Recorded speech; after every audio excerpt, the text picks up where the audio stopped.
Y'all, let me tell you how I just ended almost 16-year friendship. I'm gonna have to get my drink for this one because what the fuck. Basically, I had a friend that's known me before I even had my kid. My oldest daughter is 14. We've been friends for forever. Like since she was a kid, since I was a teenager, like we've been friends for a very long time. Her son is my godson. My son is her godson, and my daughter is her goddaughter. Everything was cool. We was communicating back and forth. Da da da. Around February, my business started getting super super busy. So I started slowing communication down on a lot of people. I still was kind of talking to her this, that, and the third. I even watched her dog, like March ish or whatever. But we were talking. I slowed the communication down with everyone, not just her, everyone. Okay. Prior to this, prior to February, she was speaking about doing nails. I was supporting her every single day, asking her if she practiced. I really wanted her to be my nail tech because at the end of the day, I have a braiding suite. I do not do nails, braiding, and hair. That's my thing. Nails is not. So when she said, oh, I want to have I want to have a nail salon and I want to do nails, I was very supportive of that. Mind you, she has a daycare. Keep that in mind. Monday through Friday, she has a motherfucking daycare. Cool. I support my friends for anything they want to do. Remember that. Anything that my friends want to do, I support them in doing so. Cool. Anyway, so like I said, my business started getting very, very busy. Very, very busy. She was speaking to me about opening, like doing nails outside of her home, this and a third. I was cool with it. Supportive. But I wasn't communicating with her that much because I was busy myself in the things that I had to do. Like I said, I have a braiding salon. I work Monday through Saturday, okay? Only day I have off is Sunday. And I'm braiding 24 hours, basically. Like, I do my kids' hair even on Sundays.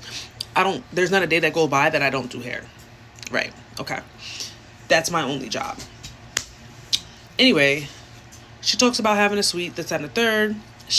I think she found like a location. Mind you, I really don't even remember because like I said, I was busy. So we were having conversations about like her business inquiries, things like that. And I was like, okay, supportive of whatever.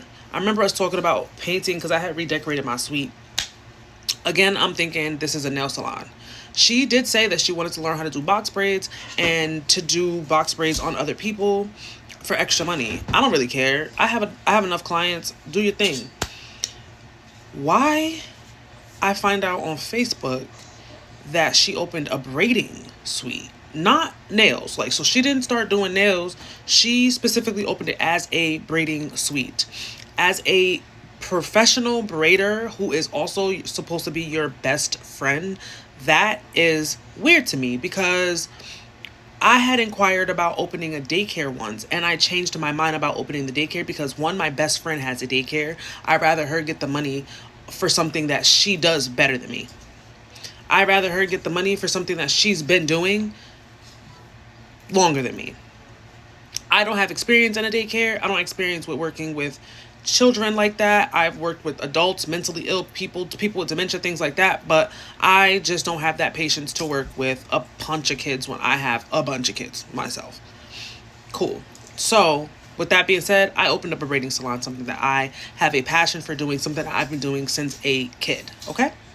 Keep in mind that she was reminding me that she only wanted to do box braids and retwists because that's not something that she was actually genuinely into. Whatever. I find out on Facebook she opens a braiding suite. I don't even, you know what? Like at the end of the day, I'm waiting for the time for her to come to me to tell me, oh, braiding is something that I want to do and I want you to help me. I want you to give me tips. It's on the third. I have a successful braiding salon.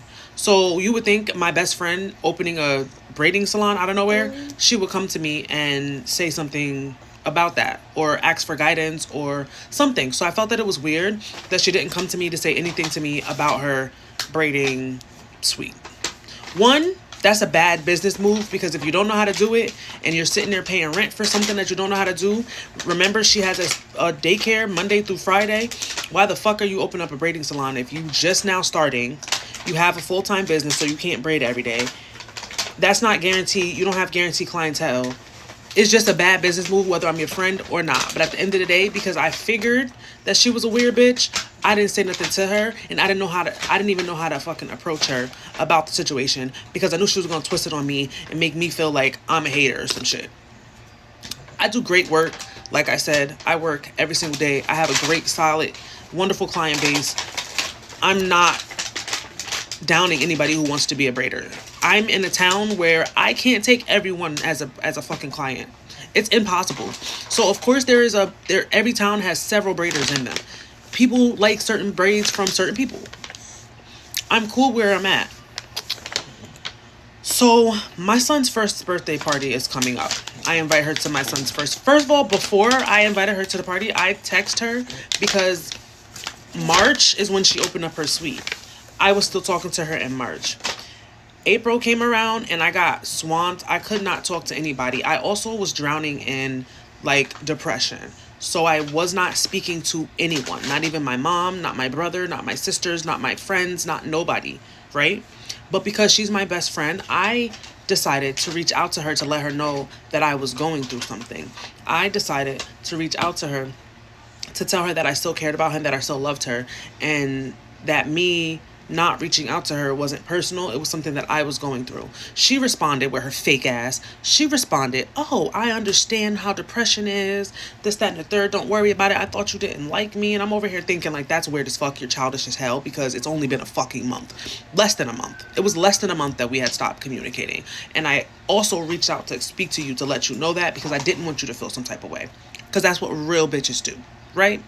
Whatever. So I still invited her to the party. I still did communicate with her and let her know what the fuck was going on with me and why I did drop communication, which I was going through depression. I was swamped. You, my friend, if I didn't reach out to you for a long time and you're a real bitch, you would have reached out to me first to ask me if everything was okay. Did she do that? Absolutely the fuck not, because the bitch is fake. Anyway, so then I invited her to my son's first birthday party. I've been to her son's first birthday party, and any party that I wasn't able to fucking go to, I responded before the day of. I let her know why. I still got a gift. I still spoke to her and communicate with her. She texted me and asked me if she could come to my daughter's. She texted me and asked me if she could pick up my daughter that Saturday. My son's birthday was on Sunday. She didn't communicate with me at all on Saturday. Whatever, fuck it. My daughter ended up doing it. Whatever. I took her to the fair and shit, so fuck you. And on Sunday when my son's birthday party came, the bitch did not communicate. She didn't show up. She didn't nothing. Prior to this, my mom and her had a falling out because my mom put me on about her man cheating. Her man's a fucking cheater. Her man don't even fucking like the bitch. The nigga's old as fuck. He's not doing shit with his life besides working and fucking cheating. Whatever. That's her business. She don't want to believe it. She's in denial. Whatever. I don't give a fuck. My mom, she don't give a fuck either. So she cut my mom off. My mom didn't give a fuck. My mom's still a relevant ass bitch, and that's my son's grandmother. She was there, and she knew that she was going to be there because that's his fucking grandmother. So when she told me she was going to come, all that, "Oh, I don't like your mom" bullshit, that excuse went out the fucking window. But of course, my son's birthday was at fucking 3 o'clock. The bitch hit me up at 8 o'clock, told me that she went to the fucking movies with her brother and her little siblings, who could have came to the fucking party. Also, her brother knows me, too. Y'all all could have fucking came to the fucking party. When I'm telling you this is a fucking friendship to the point where her mom was like my mother for fucking years, bitch, and you have your siblings and you're at the movies for his first birthday, cool, you want to fucking be a weird bitch, but you could have even communicated that. She didn't communicate that at all. She didn't say shit to me at all about none of that. The bitch decided to tell me, yeah, the bitch decided to tell me, because I text her and was like, she was like, "Oh, sorry, I went to the movies, hope you had fun." I'm like, "I did have fun, you could have communicated." She's like, "Oh, it's not that serious, this, that, and the third." It is that fucking serious, bitch, because you could have communicated. Then she decides to say, "Oh, well, you didn't come to my son's last birthday party." Bitch, still irrelevant because I communicated with you. Stop trying to make yourself fucking relevant. You're a fake fucking bitch. And then she decides to tell me that I am acting weird because when I have been acting weird since fucking March because I'm jealous of her fucking hair salon. I'm jealous, and I couldn't hide my jealousy anymore. Bitch, jealous? Then she also proceeds to say that me telling her that I was in depression was just a fucking excuse. When she sat there in my face and told me all these bullshit ass fucking excuses that weren't fucking valid. Get ready with me while I tell you about my ex who was a serial killer. To preface, I'm 18 years old. We met when I was 17 and she was a 50-year-old police officer. We met online on TikTok when she found my account and followed me and started liking and commenting on all of my TikToks. I didn't think anything of it until she started heavily flirting with me in my comment section, and so I ended up going to look on her account and saw that she was a police officer. It went a while until we ended up actually interacting with each other when she DM'd me one day and like did the like little waving thing, and we talked for a little while over in our TikTok DMs. And long story short, we talked for a couple of days before I ended up giving her my number, and we started texting and calling from there. She seemed pretty normal for like a 50-year-old, but granted, she shouldn't have been talking to me at the time.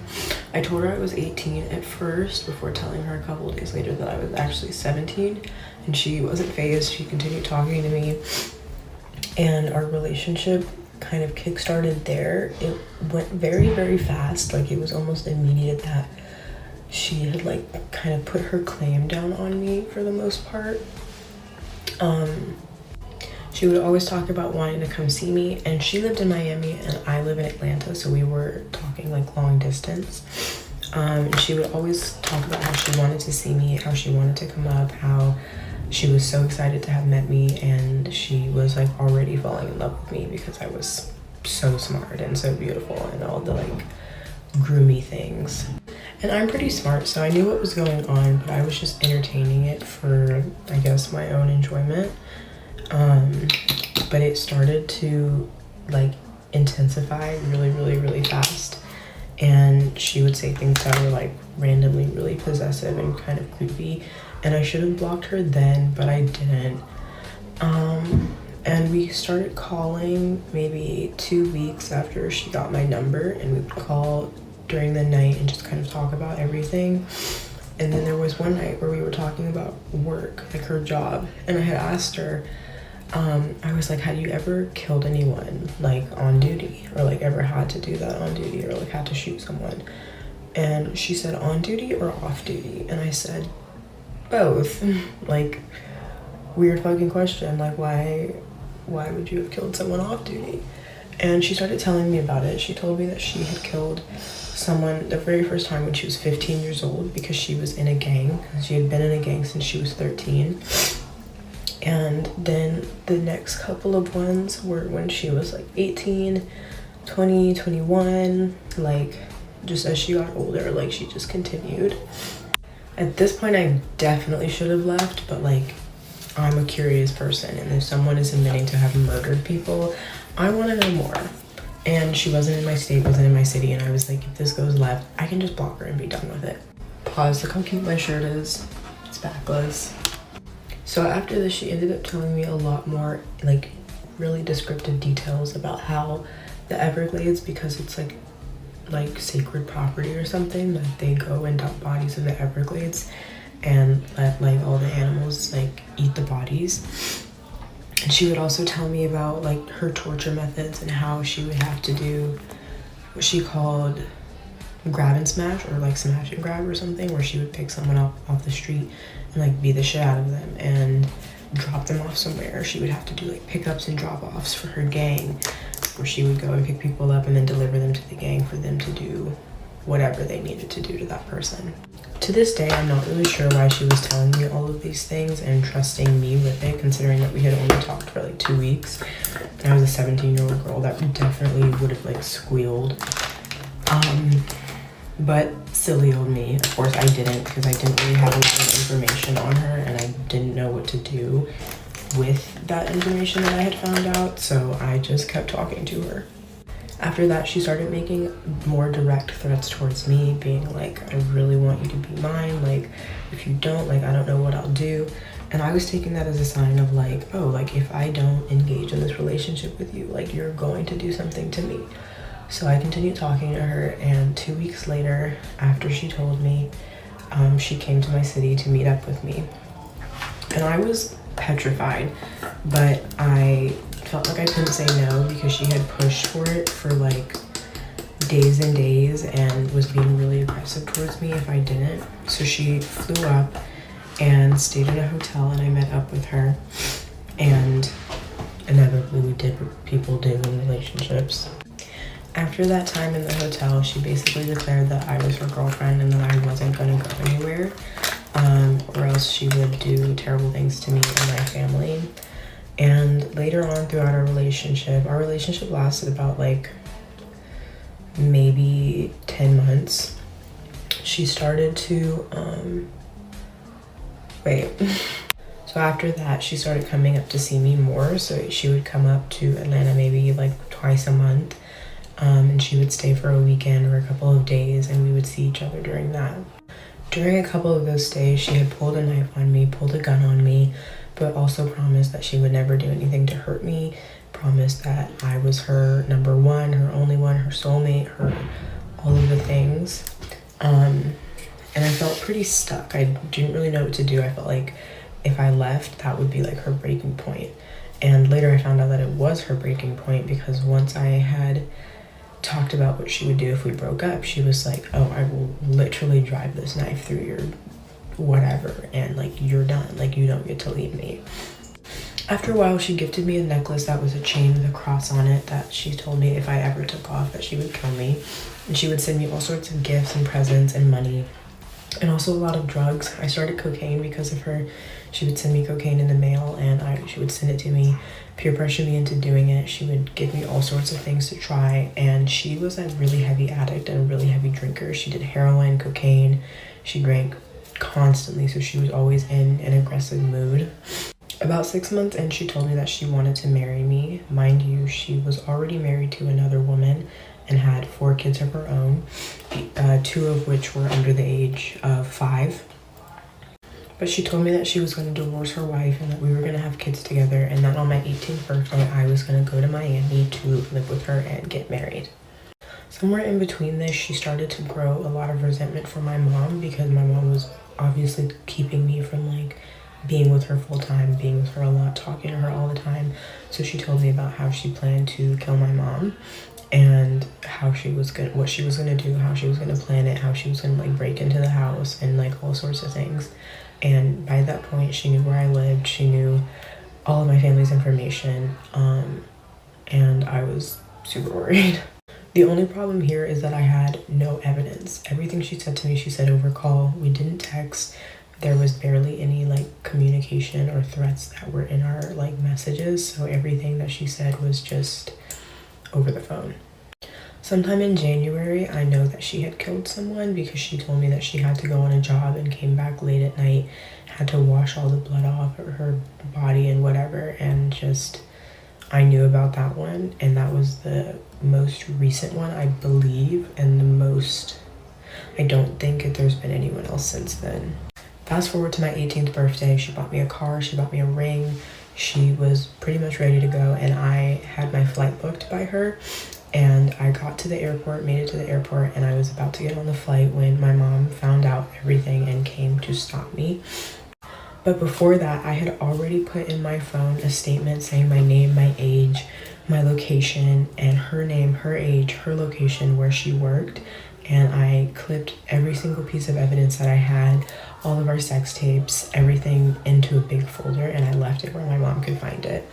So my mom came to the airport and called the police and told them that I needed to have a 1013 filed so that I could be involuntarily held in a psychiatric hospital for 3 days just to protect me. And then while I was in the psychiatric hospital, my mom contacted the FBI, and the FBI started an investigation and arrested her on a complaint made by my mom. And so she's currently sitting in federal prison awaiting her trial.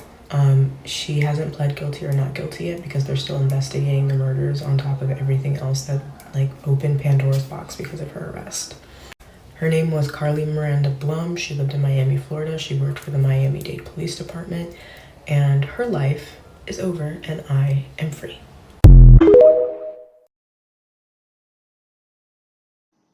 Hey y'all, so story time on how I'm currently getting stalked and harassed by my crazy 30-something-year-old ex.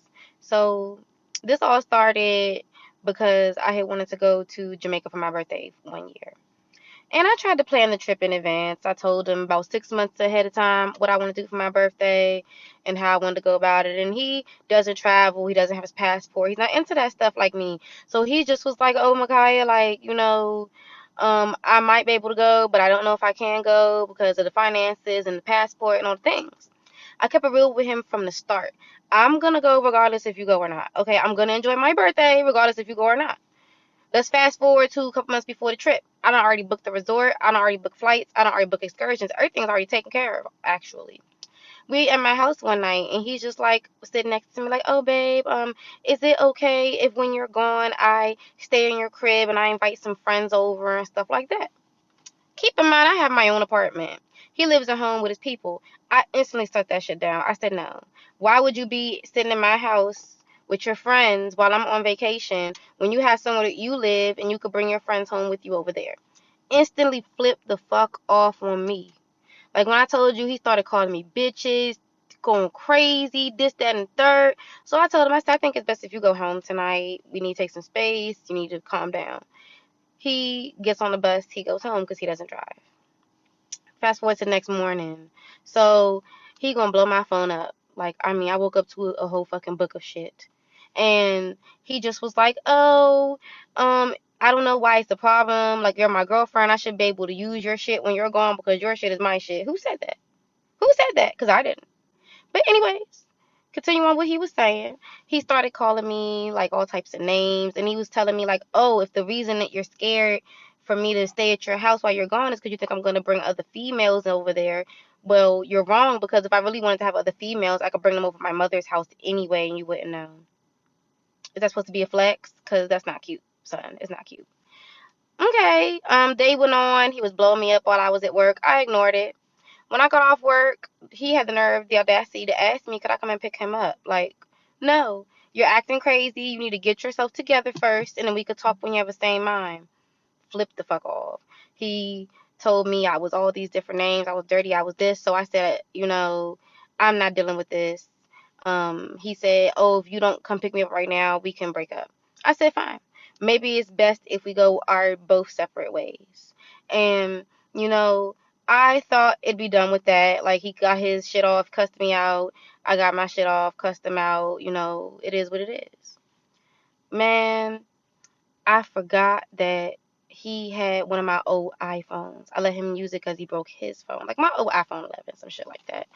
And why this nigga use my old iPhone to hack into my IG, start posting weird shit on my IG, was going in my DMs, telling people that I have STDs and that I have this and this and that and that. And I'm like, hold the hell up, nigga. How are you doing that? And I had to realize, boom, he has the old phone. So I contacted, who I need to contact, Instagram, Meta, whatever the fuck it's called. I got my account signed out of all those devices, changed the password, did all the things. And I thought it was done at that point, but oh my God, it gets so much worse. So I thought everything was taken care of once I had the password changed and I had logged out of that iPhone 11. Everything was good for maybe a week, and then all of a sudden I noticed anytime someone would follow me, like not too long afterwards, their account would disappear. Keep in mind, my account was my account was public, so you could just follow me. I didn't have to answer a request. It just let you follow me.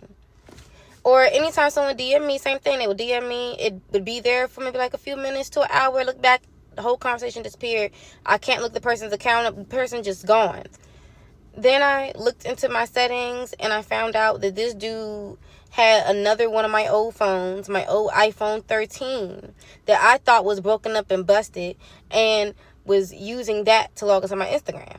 Because when you have your iCloud account and you link your passwords, and you update them, it links across the iCloud chain. I did the same thing. Got the password changed. I logged it out of that iPhone 13, and I thought everything was good. So then, after that, I started receiving emails from him. Because when we broke up, I blocked his number. That should be a given. So, and he tried the whole, oh, let me text you from different numbers, blocked every number he tried to contact me from. Every text, every call, blocked it when it was another number. So he started sending me emails. At first, the emails were like mean. They were like, fuck you, I hope you die. I hope when you go to Jamaica, you don't come back. And this is that and the third. I'm going to tell everybody that you're dirty and you're this and you're that. And I'm like, you know what? Like, I don't care what you tell people because I know what I am. I know I'm not dirty. I know I don't have none of that crazy shit going on that you're trying to accuse me of. So You want to spread false information? Be my guest. And he just was continued to say these things, and how he was like, if you're not going to be with me, then shit's not going to be sweet for you. You're going to have to always look behind your back, like threatening me type shit. So when it started getting really aggressive like that, I told him, like, stop talking to me now. I'm going to get a restraining order on you. This man going to send me another email back talking about a restraining order, just a piece of paper. That's not going to stop shit. It doesn't matter. Like, he's going to do what he does. I blocked that email account. Okay. Nigga made another email account. Kept messaging me. This time he started switching up, saying, oh, I love you so much. I miss you. I'd do anything to get you back. Woody, woody, woody, woo. I don't want to hear that shit. You already have proven me that you're batshit fucking crazy. So I started ignoring the emails. Blocked that email account too. Thought shit was sweet. Tell me why. Not too long after that, I went ahead and I had made the reservation for my birthday dinner in advance. And I sent the invitation out to all my friends and all the things. He didn't know about that because I wasn't with him. Why I get an email from another random email account saying, from him that had like his name in the title, saying, oh, I hope you enjoy your birthday dinner at STK this Friday. How in the world do you know that I have a birthday dinner anywhere? Because I'm not with you. I don't talk to you. I blocked you. So how do you know that? That's very creepy. And then I looked into my Gmail settings. Why the nigga is logged into the Gmail account through the old iPhone 11? So now you're watching my emails. You saw that I got the confirmation email for the reservation for my birthday dinner, and you're going to text me on some creepy shit saying you hope I had fun. Like, come on now. That's a different level of commitment to being in someone's business. To go as far as to watch their freaking emails. So, same thing. Contact Google. Get the password changed. Log it out of... I just did a precautionary. I logged it out of every damn device, including the device it was on. And I had to re-log back in, change the password, did everything. I get an email from another random email account. Oh, you think changing your email password gonna stop me? I always have a way to keep tabs on you. Da-da-da-da. I'm always gonna know what you're doing. Like, what the fuck type of stalker ass shit is this? He's like, oh, I'm gonna run into you one day. And I'm just like, are you really serious with this right now? Like, you're going this far as to doing all these things? And you would think it stopped there, but it didn't. Bitch, I learned at a young age that all tricking ain't good tricking. All money ain't good motherfucking money. Everything comes with a price. Do not let this internet shit consume y'all. Y'all think it's bitches' life be peaches and cream. Y'all gonna find y'all ass somewhere strung out, beat out, woe out. Somewhere on one of these motherfucking hotel, motel, pimp the fuck out. Baby, make your own way in this life. I know it's hard. I know money tight. And money is a major influence, but trust me, money is coming as fuck. If you dream big and you just put a little bit more pressure behind you, you can get that same money that these niggas out here flashing. It's nothing to do. Bitch, I'm like 18, 19 at the time. I'm dancing. So anybody that danced, y'all know what that life be like. Y'all know what that life do. I ain't got to give y'all no whole rundown. But I danced at this place for probably about on and off like a year. And it would always be this one nigga that would come in there. He would always ask for me, you feel me? I didn't make no attachments to no motherfucker in there, bitch. I was all about $1. But that's why I say do not let the money blind you. Because it will blind you to the fact that people are really fucking monsters. Dead ass. So this one nigga, over the course of months, you know what I'm saying, he seemed like he was a pretty decent guy. I think he liked me. Well, he said he did. So this particular night, I got my best friend with me. God rest her soul. I miss you, Kiki, bitch. I love you, bitch. So I got her with me. So he come in there, do what we always do, bitch. When he came, bitch, I leave with garbage bags full of money. I mean, I left with that type of bread anyway, because, bitch, if I'm going to be in here naked shaking ass, bitch, I'm finna get paid. Not them little ass Crown Royal bags neither, bitch. We need the lawn garbage bags. It's what type time I'm on. If you gonna do it big. He come in there and he on some shit like he want me to come to his house or whatever. I'm like, no, I ain't going to nobody's house type shit. Whatever you want to see me do, bitch, you can see me do here. Like, why we gotta go to your house? He act like he liked me. My fucking lack of judgment. Young and dumb. Not paying no attention. But this nigga had hella money. Had a nice ass job. Nice ass car. Nice ass house. But bitch, everything ain't so nice in that motherfucker. So, I end up agreeing. My stupid ass. But I tell my friend, I give her the address. So once he gave me the address to where he stayed or whatever, I give it to her. I said, bitch, 2 hours. Bitch, you don't hear from me, hoe. Pull up. She already know. And I know she coming. That's one bitch I ain't never had to second guess about nothing. You feel me? And I miss her so fucking much, man. Anyway, I get through doing what I'm doing. Bitch, I pull up over there. I'm in the area that I know where I'm at. You know what I'm saying? So, I ain't know what ducked off in no woods and the bitch got to be on some Texas Chainsaw Massacre type shit. It wasn't like that. Get to the nigga house. I agreed because I had got comfortable with him. Like, every time he would come see me down, we would talk, we would laugh. Like, everything seemed smooth over the course of months. But, yeah. So, get to the nigga house or whatever. Nice ass shit, you feel me? Nice ass crib. I guess he got a thing for like snow globes or whatever. That was a little weird to me. But hey, everybody has a hobby. I'm not judging. So don't judge me. I go in there, I'm looking around, everything's straight. He like, you want some drink? At the time, I'm drinking lean. I don't want none of that shit you got. Plus, this is my first time over here.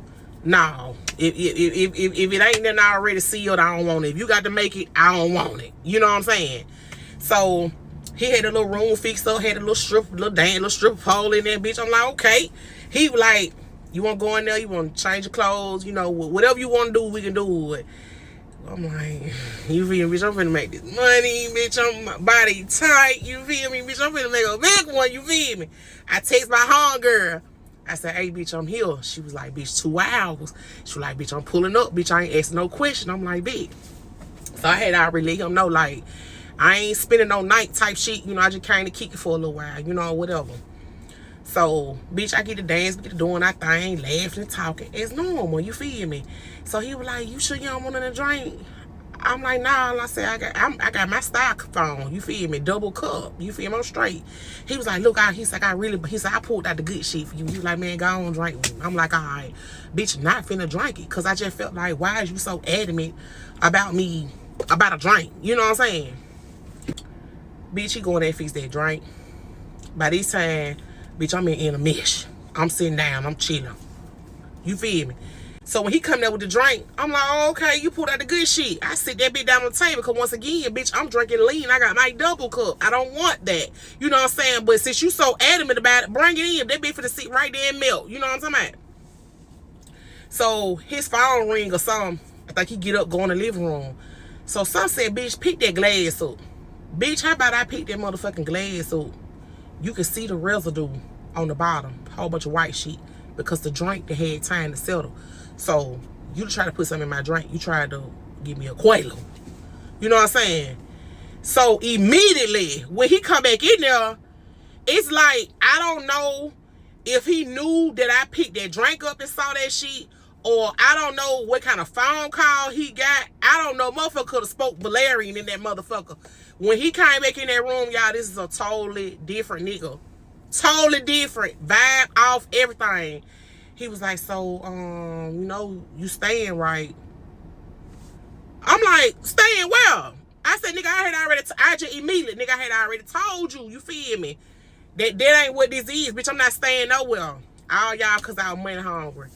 Chasing behind that money almost cost me my motherfucking life. So, while we going back and forth, because he looking like he ready to strong arm a bitch, he got a thing for snow globes. Bitch, I kind of like bagged up until like, he got like a little small little table with some sitting over there. And it was one, that bill about this big. He was like, you know, I've been spending my money. He was like, I've been coming to see you for a while. He was like, and you can't stay tonight. I said, nigga, I'm not staying nowhere. So I started getting, bitch, I'm still picking the money up out the floor. Bitch, I'm putting that shit in the bag. And while he doing all that, putting it in the bag, but I done bagged up to this table over here. He was like, oh, you gonna motherfucking do what I tell you to do. Bitch, I picked that motherfucking snow globe up. Bitch, I reached in heaven, knocked his ass out with that bitch. Bitch, and I went in that nigga pockets. Bitch, I went in nigga pockets, but I know his big ass ain't gonna stay down for long. But I knocked his, I clocked his ass good though. Bitch, you gonna do what? You gonna make me do what? All right. Bitch, I'm picking that shit up, bitch, trying to get up out that hole. How about y'all? I'm getting out this nigga door. I can hear him kind of like stumbling. He getting up. Bitch, hurry up, get up out this bitch. How about my homegirl, Jip? She pulling up at the bottom. Bitch, I flew down there to that car. She was like, bitch, what going on? I said, bitch, a nigga trying to roof at me and he gonna think he gonna make me, like he gonna make me stay or some shit. You feel me? She said, bitch, stop. She said, bitch, you better stop what you doing. Because my hunger had already told her. She like, bitch, you need to stop that shit. You know, you need to stop that dance shit. She like, bitch, that shit ain't you. You know what I'm saying? She said, I know you make money, but she like, bitch, you can be find another way. And I should have listened to her, but bitch, I'm after the money. You feel me? I let that shit consume me. I let it blind me. Something is coming. This money could have cost me my motherfucker. Like, ain't no telling what the fuck that man would have did to me. So while y'all out here running behind these niggas because they got stacks of money, y'all never really know what a nigga truly be doing, what a nigga real intentions is until you get with him and he get you somewhere where he comfortable at. Not where you comfortable at, where he comfortable at. Don't do it. Don't fall for the okie doke. That shit be all good. It be good for a couple of little likes. You know what I'm saying? Nigga may slide in your DM, but bitch, that's as far as it go. Make your own way. Trust me. And before I could even respond, I completely go unconscious again in the middle of the strip club. I have to tell you guys about a freaking horror story that happened to me in the middle of the booty club. Like a month prior to this, I was going out a lot. I realized I wasn't as focused as I needed to be. So I stopped going outside. I started to stay home, clean up my space, read my book in the morning, wake up around 6:45. Here comes a Saturday. My homegirl reaches out to me and she was like, hey, like, do you want to come to the club with me? At first I told my homegirl, no, I'm not going. But then after she like kind of convinced me, I can go out for a little Saturday. I had about 7 clients that day, so I'm beat. I immediately walk my dog, take a shower, start my makeup. I'm young and I've said it before in other videos. I'ma still go outside no matter how tired I am. The only time I ate was early in the morning. This night we were taking a Sprinter truck. I basically decided that I would eat at the strip club. At this point, it is vividly 4:10 in the morning. And I remember that because my homegirl texted me and she's like, the Sprinter will be here in 20 minutes. So I'm like, okay, perfect. By the way, I was not really drinking. And all of a sudden, I start feeling pins and needles all over my body. Like, you know that feeling that you get when you like fall asleep on your arm too long and it just feels like numb? I feel like I'm about to pass out. The girl that invited me, she's standing up in the section at this point. I signal to her, I need water. So she's like fishing through all these people that's in this section to try to get me water. There's a girl sitting next to me. I look to her and I'm like, I'm about to pass out. She's like, okay, just wait. We're about to get out of here. Just calm down. We're about to get out. I literally lay my head on her lap and I'm like, hold on, let me just lay down. And in my head, I don't know why I thought this was gonna work. I'm thinking like, okay, if I could just lay down, if I black out for a little bit, maybe it would just be gracefully, like kind of like black out and then I wake back up. Girl, I kid you not, I completely went unconscious. When I finally opened my eyes, I do not know how long I was out for. Everybody is now looking at me in this section. Their eyes are so wide and everyone looks scared as shit. I hear my friend saying, Stacy, Stacy, Stacy. And before I could even respond, I completely go unconscious again in the middle of the strip club. When I wake up again, I am officially dead weight hanging over a security shoulder and he is rushing me out this club. I open my eyes, I look, and then I go unconscious again. This has never happened to me before. I know what you're thinking, and I know what a lot of people was thinking at the club at this point. They're probably thinking, oh, this is just a drunk girl. But I think a lot of people didn't really realize that this was a medical emergency until it started getting progressively worse. So now the Sprinter truck pulls up. The security is gonna walk you to the car. He grabs my hands, he stands me up. He's walking backwards to get me to the car. I'm walking. I slam my head so hard on the concrete. I go boom, hit my head so freaking hard. When I hit my head, I completely went deaf in this ear. I open my eyes and I'm looking at the girl that I originally told in the beginning that I felt like I was gonna pass out. She looked like she just witnessed a murder at this point. Like she looked so scared that she just witnessed me fall this hard. And I'm petrified because I can no longer advocate for myself. I am very scared because I no longer can control my body and I'm actively deaf in an ear right now. So now the security picks me up. As I'm holding on to him, I muster up the courage to open my eye. When I open my eyes, this ear is deaf and now this eye is completely blind. I've never had this happen to me before. In my head, this must be a concussion. So he gets me into the Sprinter truck, and the other eye that had eyesight is now slowly fading black. I was literally going like this because I feel like my eyes are open. I know they're open, but I am seeing pitch black right now. I think the moral of my story to you would definitely be, one, if you feel like you've been overworking yourself, definitely listen to your body, because now I can laugh about it, but when this was happening, I was genuinely scared. I'm very grateful that I'm okay. I'm grateful that I'm here, and I'm grateful that it wasn't deadly, because there was a point where I vividly did feel like I was going to pass, because I had no more control and I felt like things were just shutting down, like losing your hearing, losing your eyesight, going blind. Like, these are things that is like, that's not a fun feeling, to feel like you have no control over it. So it was really scary, but I'm very glad that I'm still here. Yeah, girl, take care of yourself, and I love you, and I want to see you tomorrow. You deserve to be here. You have never heard a travel story quite like this one. Buckle up. So about 2 years ago, me and my best friends from college decided we were going to plan a trip to Spain.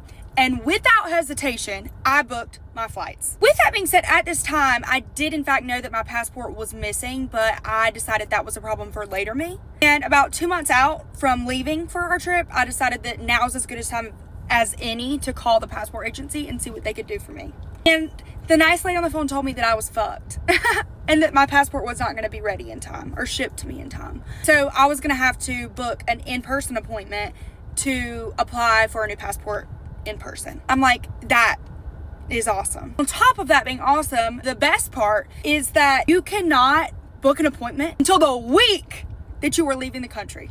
The week. And you also have to have proof that you're leaving the country. So good thing that I had a non-refundable flight. Keep in mind, the passport agency is open from 9 to 5 and they break at lunch. Those are working man hours. So my patient and amazing stepmother called the passport agency to make an appointment for me and waited on hold for God knows how long.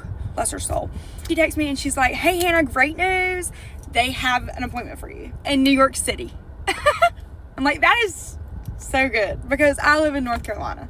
And she's like, yep, and guess what? That's not the best part. It's the same day that you leave to go to Spain. I'm like, it doesn't get better than this, folks. So this threw a big fat fucking wrench in my plans, and I had to cancel my flights. As awful as it was, I was trying to look at the glass half full and think, okay, well, I can just go stay with my best friend in New York City, who's also going to Spain with me. And I can wake up early the next morning, go to the passport agency, get it done with, and then rebook a flight, and we can go to Spain together on her flight. It sucks because I lost that money, but it's gonna be fine, okay? About 3 days before I'm supposed to leave to go to New York City, I get an email from the passport agency, and they're like, hey girl, don't forget about your appointment. If you want to go to Spain, be here bright and early so you can get in line, because I know you leave the same day. And I need you lined up bright and early at our passport agency in Buffalo, New York. Buffalo, right on. Fucking Buffalo. Great. This is great. I had to cancel my New York City non-refundable flight. And yeah, I know you're probably thinking, after all of this fucked upness, why didn't you get a refundable flight? Well, I thought surely nothing else could go wrong. Wrong. I get my new flight to Buffalo, New York booked, and the day that I'm supposed to leave, my stepmom is taking me to the airport, and she asked me which terminal so we could put it in the GPS. And so I'm looking at my email, and good thing it was Terminal 1. 1 month later, I had booked a flight to Buffalo, New York for the wrong date. So at this point, I'm in full-blown hysterics, and my stepmom is like, it's okay. She helps me book a flight for that day to Buffalo, New York. It's like $400. And I also had to get a hotel room, arrive in the beautiful city of Buffalo, New York. And I wake up the next morning, go to the passport agency. Everything is seamless. Everything is effortless. I get my passport. It's great, right? I thought, finally, I'm gonna fucking get there. Oh, just you wait and see, girl. Just you wait and see, girl.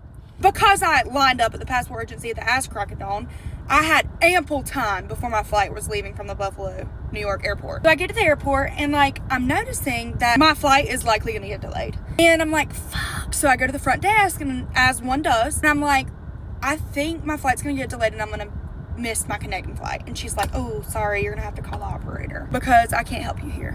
What the fuck are you here for then? You know what I mean? Like, so I call and they're like, okay, good news for you is that we can rebook another flight to Buffalo, New York later in the day and you should still be able to get there. I'm like, thank God. So they rebook it and they made the first flight a flight credit. This is important for later in the story, okay? So they rebook it and guess what? Delayed. Delayed to the point that I'm missing my connecting flight yet again. Call the operator again. I'm like, hey girl, it's me again. I need help. More than you can provide for me at this point. And so she's like, bad news. We're not gonna be able to get you to Madrid, Spain until 2 days after your expected arrival. And yeah, that sucks and all, especially considering the fact that my friends were leaving Madrid, Spain to go to Ibiza 2 days later. I would miss the entire first leg of the fucking trip if I did not get on an airplane that fucking day, okay? He's like, and I go, I'm like, oh my God. And she's like, the only thing I can tell you is that you're probably gonna have to book with a different airline. I'm like, so she said, the lady at the front desk can probably help you do that. I'm like, great. So I go up there to her and I'm asking for help. And honestly, God bless this woman. She was so nice to me and she was an angel. And if she would have offered to rock me and pat my head, I would have let her, but she didn't. The woman on the phone is trying to get me my refund, but unfortunately, because I used it on the second flight as a flight credit, they were not going to be able to give me a full refund to buy a new plane ticket with a different airline. So the woman at the front desk is like talking to her, trying to figure it out to get me my refund. And I am like sobbing uncontrollably at this point. No other airlines leaving out of the Buffalo, New York airport that are going to get me there in time. Are we surprised? At this point, I wasn't. The woman at the front desk tells me, she's like, honey, it looks like there's some flights that can get you to Spain out of Toronto airport. Toronto, Canada. She's like, if you can get to the Toronto airport, it's only an hour and 45-minute drive. If you can get there, you can be in Spain at your expected arrival time. I'm like, I would kiss you on the mouth right now. Come here. Let me kiss you on the fucking mouth right now. She's still on the phone. She's still on the phone with homegirl trying to get me my refund back so I can book this flight in Canada. She looks at me dead in the face and she says, my shift's over. And this is as much as I can do for you. And I'm like, sobbing uncontrollably still. And I'm like, no, God, no. Please, God, no. Don't leave me, airport mommy. I'm just a 24-year-old little girl. Anyway, I get it figured out. I get my flight booked. I ended up getting another flight credit, but I couldn't fucking use it. So I am trying to book an Uber to get me to Toronto, Canada airport. And it is not letting me. And I'm like, what the fuck? I've been in an Uber that the drive was over an hour and a half. Like, I know that's not the issue. Oh yeah, no worries. The issue is actually that Ubers can't cross the border into Canada. I'm like, oh right, of course. Why didn't I think of that? Out of all the times I've tried to take an Uber into a different country, I should have known that. Duh. Do some research. Guess what does take you across the border? A Greyhound bus. Yay! Okay. And I can actually get to the Toronto airport on a Greyhound bus if I get to the bus station as soon as possible. Because I have absolutely no other options. I booked my $150 non-refundable Greyhound bus ticket from Buffalo, New York to Toronto airport. I order my Uber from Buffalo airport, the Greyhound bus station. We're chit-chatting because I'm sobbing uncontrollably still in his back seat. And he's like, yeah, so you're taking a Greyhound? Like, you can tell there's some hesitation for him to leave me at this bus station. The way that he looked at me when I got out of that car was like, good luck, soldier. May God be with you. Peace and blessings. Honest to God, I thought he was going to grab my hand and pray with me before I went in. And I could not understand why. That was until I walked in. I gasped audibly. And like, trust me, I knew that riding a Greyhound bus was not going to be a first class experience. But I did not expect for it to be like I was in a holding cell. People laying face down on the ground. There was a man actually in a verbal altercation with his reflection. Like in the corner, there was a cockroach and a rat playing rock, paper, scissors, and one was smoking a cigarette. And when I say that I have never been approached by so many strangers in my life, asking me if I was traveling alone, if I had a boyfriend, where I was going. I don't even get hit on that much by the crackheads at my local Exxon. It was crazy. It was like I was Beyonce and everyone in there was looking for love in this club with yours truly. So I called my dad and I said, I don't want you to worry, but I am in fact about to be kidnapped. So just keep an eye on my location, love. So in the midst of these predators, I am acknowledging the fact that the bus should be there by now. It's not. We should be boarding, but it's not. I am searching far and wide for someone to help me, and finally there's a woman at the desk, and I go up to her and I'm like, hey, like, I'm really pushing it to get to the Toronto airport on time. Like, what's this bus's track record with getting its pedestrians from point A to point B? She said, honey, I've been working here for 15 years, and if there's one thing I know is you're not making that flight. This bus ain't gonna get you there on time. Commence breakdown number 573. Just like, okay, but you're not gonna like the sound of this. There is something you can do. And I'm like, let me hear it. Give it to me, Rachel. Give it to me, Rachel. What you can do, because Ubers will not cross the border, is you can Uber to Niagara Falls. Just a 10-minute Uber from this bus station. And you can walk across the border, United States, to Canada, catch an Uber in Canada, and they will take you to the airport. I said, come here. Come here. Pucker up. I order my Uber. The Uber takes me to none other than Niagara Falls. You would think that they would have a sign that says Canada this way. Eh? Damn, y'all, I'm sorry. I work a full-time job. Here is part 2, okay? Where did I leave off? Oh, yeah, Canada. So I go to Niagara Falls like I'm instructed. And suddenly it's me against the world again. Now, I'm not entirely sure what possessed me to believe that it would be very easy to find Niagara Falls. And when I say find Niagara Falls, I quite literally mean like put eyes on it. And I can hear it. I can hear the motherfucker. But the lady at the Greyhound bus station told me to look for something called Rainbow Bridge. And that would get me to the entrance of Canada. I'm like having to ask people. I'm like, do y'all know, with my fucking suitcase in tow, I'm like, do y'all know where Rainbow Bridge is? People are giving me crazy fucking directions. Like, okay, you're gonna see a tree. I'm gonna take a right there. And then if you go like 17 steps northwest, then you'll see a bush. And you're gonna circle it 3 times. And then you're gonna wanna do the Dougie and hopscotch 7 steps to your left. And then you should be there. Come on, it's the middle of July and I have swamp ass. And I am walking over hell in half of Georgia to find this fucking waterfall. Picture this below me. Backpack on. Rolling around a fucking suitcase across Rainbow Bridge. I thought surely because this woman thought of this solution, there will be other people in my shoes. There wasn't.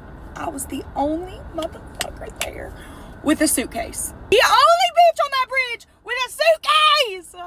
And people were looking at me so crazy. People were looking at me sideways. I'm like, what the fuck does this bitch have a suitcase for?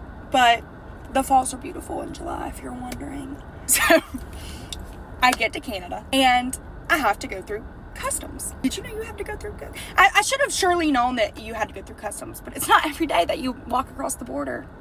So I go in this little office and I'm immediately getting funny looks by the people who work there. I immediately was like, oh, they don't see this often. And I can tell that they're like, the fuck does this bitch have a suitcase for? Because, no, actually, like, the fuck does this bitch have a suitcase for? If only they knew. If only they fucking knew I had a fucking suitcase and I'm going across. And so they pull me to the side. And they begin what I consider interrogation. Yeah, you could call it that, sure. And they start hitting me with 50 questions. Like, why do you have a suitcase? Like, where are you going in Canada? Are you here visiting family? Are you here for a work trip? How long are you gonna stay? I'm sensing a little bit of hostility, a little bit of confusion. So when met with adversity, make a little joke. And I'm like, oh my God, the falls are so beautiful. I love what you did with the place. A scenic office. They did not think I was funny. Not even a little bit. Not even. But I'm seeing other people around me go in and out. Stamp the fucking passport, ask a question or two, and they're in and out in no time. Not me. Not the bitch with the fucking suitcase. I'm eventually like, y'all, I don't want to be here as much as you evidently do not want me to be here. I was never meant to be here. Canada is not my target country at this very moment. It is quite literally a stepping stone, quite literally, on my way to Spain. I'm like, listen, buddy, Arthur is waiting for me in his Toyota Camry just across that barbed wire fence. I'm going straight to the Toronto airport and I will be out of your hair in no time. And I would love to tell you all about it over a cup of coffee, but unfortunately, there's a Boeing 787 awaiting my arrival that leaves the ground in just 4 short hours. They granted me access. They're a lovely country. And as I'm walking out, the guy at the door is like, aviento. I'm like, oh my God, how cute of him showcasing his French heritage. Little did I know he was preparing me for what awaited me outside of those doors. And listen, I am the first to point out American ignorance, especially my own, but I do believe that I was failed by the American education system in more ways than one, to be so completely honest with you. I knew French Canadians existed, but I thought they were like kind of few and far between, or maybe it was just a fun party trick. However, what I did not know is that 22% of Canada's population speaks French as their primary language. Now, keep in mind, the area around Niagara Falls in Canada is not primarily French speaking, but on that particular day, everyone within my field of vision was. And it made it particularly difficult to find my Uber. After about 30 minutes, beaucoup de confusion, I was finally safe and sound in Arthur's Toyota Camry. Toronto Airport, here I come. And I'm not sure if it was the scream cry to my mother that he overheard that made him go Mach 50 to the airport, but he was also playing Drake and I felt really immersed in their culture. I don't know if it's divine intervention or the spirit of Dale Earnhardt in My Sweet Arthur, but we finally make it to the airport with, guess what, 2 hours to spare before my flight is supposed to board. Out of the Uber and I blow Arthur a kiss. I walk inside and see the longest TSA line that I've ever seen in my adult life. And suddenly 2 hours felt like 2 fucking minutes. I'm thinking like maybe I should call Arthur back and ask him to come inside and hold me, or maybe take me back to Niagara Falls and I'll try my luck in the United States again. I don't know. I'm getting closer and closer to the front, and at this point I have 30 minutes until my flight boards. And to my dismay, I see them handing out the little plastic bags. I'm no stranger to the little plastic bag. The little dumbass, stupid ass, dumbass, but typically, if you're lucky, they won't enforce it to this extent. But this guy must have been having a really shitty day, much like myself. When I get up there to him, he hands it to me and takes out his megaphone. It's like, hey, stupid bitch, put all of your fucking liquids in this little plastic bag, the smallest plastic bag you've ever seen in your fucking life. And of course, they don't give you the damn plastic bag until you get up there, and there's about 7,036,000 people behind you, and they're looking at you like, girl, put the shit in the bag. You heard the man. I've got a flight to catch. It's making my blood pressure high again. And like my upper lip is sweating. I can be seen trying to shove my Charlotte Tilbury and my Morphe setting spray in this little fucking plastic bag. Maybe that will work for some, but it's not gonna work for me. It's just not my journey. So I said, sir, what if I can't fit everything in this plastic bag? He said, oh, then you're just gonna have to throw it away, you stupid bitch. Unfortunately, after I've dropped about $1,800 on flights that I never even boarded or even actually laid eyes on, I don't necessarily have Sephora money. He finds an ounce of kindness in his heart and he walks up to me and he says, ma'am, you know, if you can't fit it all in the plastic bag, kind of holding up the line here, you can take your happy ass on over to that front desk and check it. And I don't know what came over me. I definitely wasn't thinking straight, but in the moment, that seemed like a good idea. And he tells me, you're gonna have to wait in line again. I said, it wouldn't be the first time, buddy. So I get out of line and I sprint. Usain Bolt, that baggage drop. And this woman greets me and she says, bonjour. She says, here to drop off a bag? And I said, yeah. She said, oh, actually that flight? You want it for that flight? Too bad, so fucking sad, because guess what? We stopped doing that 10 minutes ago. Thank you, kind lady. Okay. Thanks. Head hung in shame, because what a dumbass idea that was to get out of line. And I get a notification on my phone from my airline. Guess what? It said, God's looking out for you, you crazy girl. Your flight has been delayed 30 minutes. And you have enough time to wait in that stupid ass TSA line again. I still was gonna have to make the executive decision as to what makeup was going with me on my journey to Spain and what was staying in the trash can in the Toronto airport. I'm back at the front and it's the same motherfucker. And he's looking at me and he's giggling. He wasn't actually giggling, but like I know he was probably giggling at my weakness and my tears. At this point I wasn't medicated yet. Like I wasn't on Zoloft. Like it was really bad. And he's laughing his ass off and like pointing and taking pictures. And he grabs the bag. I said, I'm still sobbing. And I'm like, I don't need the fucking bag. Keep the bag. I don't need the bag. I'm just going to throw it all away. I don't even give a shit. Everybody around me is like, and so, you know, like when you put your bag on the conveyor belt, if there's something in it that you can't have, it'll go to the left and it'll turn red and they'll like check it or whatever. And then if it's fine, it'll go through and be green and you can get it on the other side. So I plop my bag up there and I send it through. Guess what? Green. I'm looking around. I'm thinking, I hope nobody saw that. Nobody saw my absolute fucking meltdown. I hope Billy at the fucking turntable isn't watching this and sends it to what do I do? Like, am I gonna get arrested? I'm gonna be on the no-fly list? Like, is this illegal? I don't know. I've never grabbed that bag off of that conveyor belt so fast. I didn't even have my shoes on. I had one shoe on and I took off running. My mind said, bitch, get your Morphe off that table and get your ass gone. Get to that gate and don't look back. don't let me. And so I did not turn around to look back. I just kept going. I kept going. Guess what? I got to my gate with like 5 minutes to spare. And besties, I did make it to Spain. And I had so much fun that genuinely it makes this story a funny haha story when it was not a very fucking funny haha story in the moment. And while all the odds were against me, I made it. My travel story home? That's a whole nother story. I'll make that a part 3. Okay, y'all, this is my third and final Spain story time. Once I finally got to Spain, fine and dandy. Absolutely no issues to report. We had so much fun.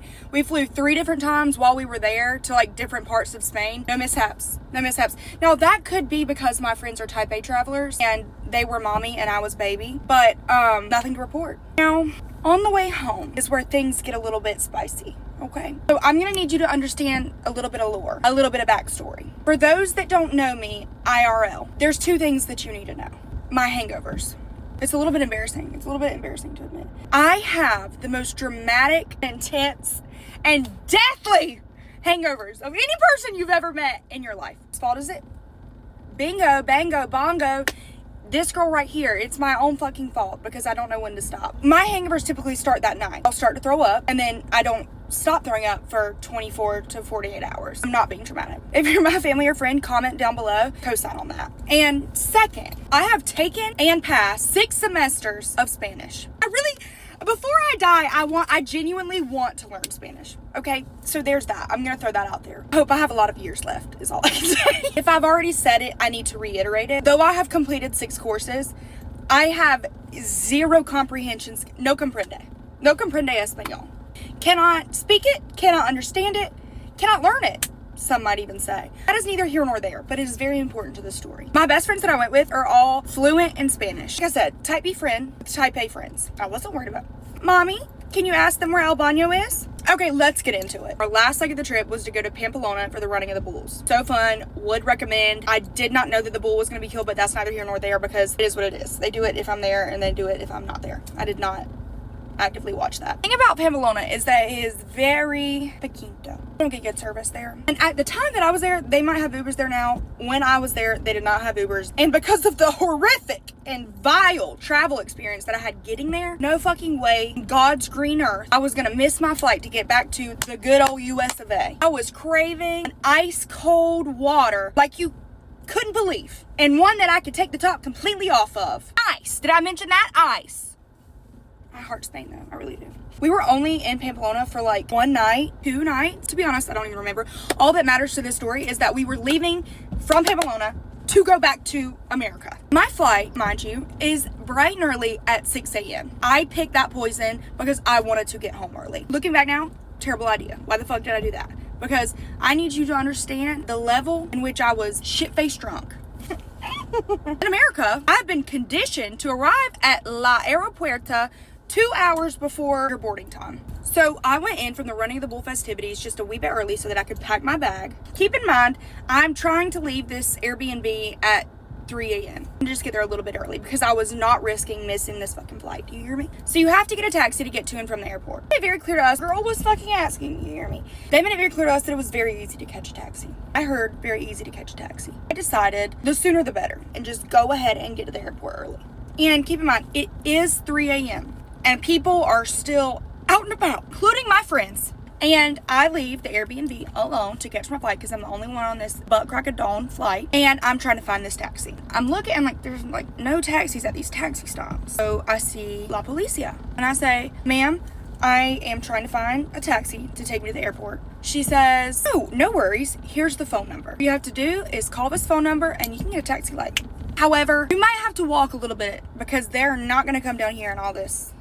I know that these shoes can walk across country, so I'm okay with walking. So I call the number. No habla inglés.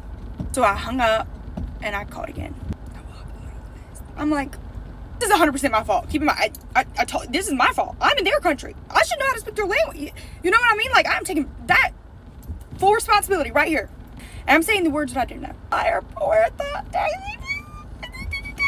They're like, I was about to make up something. No, I didn't know what they were saying. They're like, saying things, but I don't know what. No fucking service for me to translate anything. All my friends who are fluent in Espanol are currently being doused with red wine and doing vino boobluges and vino body shots off of strangers and each other. So they're no help. I'm calling them. But listen, I'm calling them. They're not answering. They're not worried about little old me. So I'm going up to strangers. Habla English, please. Habla English. Do you speak English? Do you speak English? And I'm not being exaggerative. I bet I went up to 40 people. I'm not being exaggerative. And no one spoke English enough for me to explain to them that I have ordered a taxi, but I don't know where the taxi is telling me to go to meet them.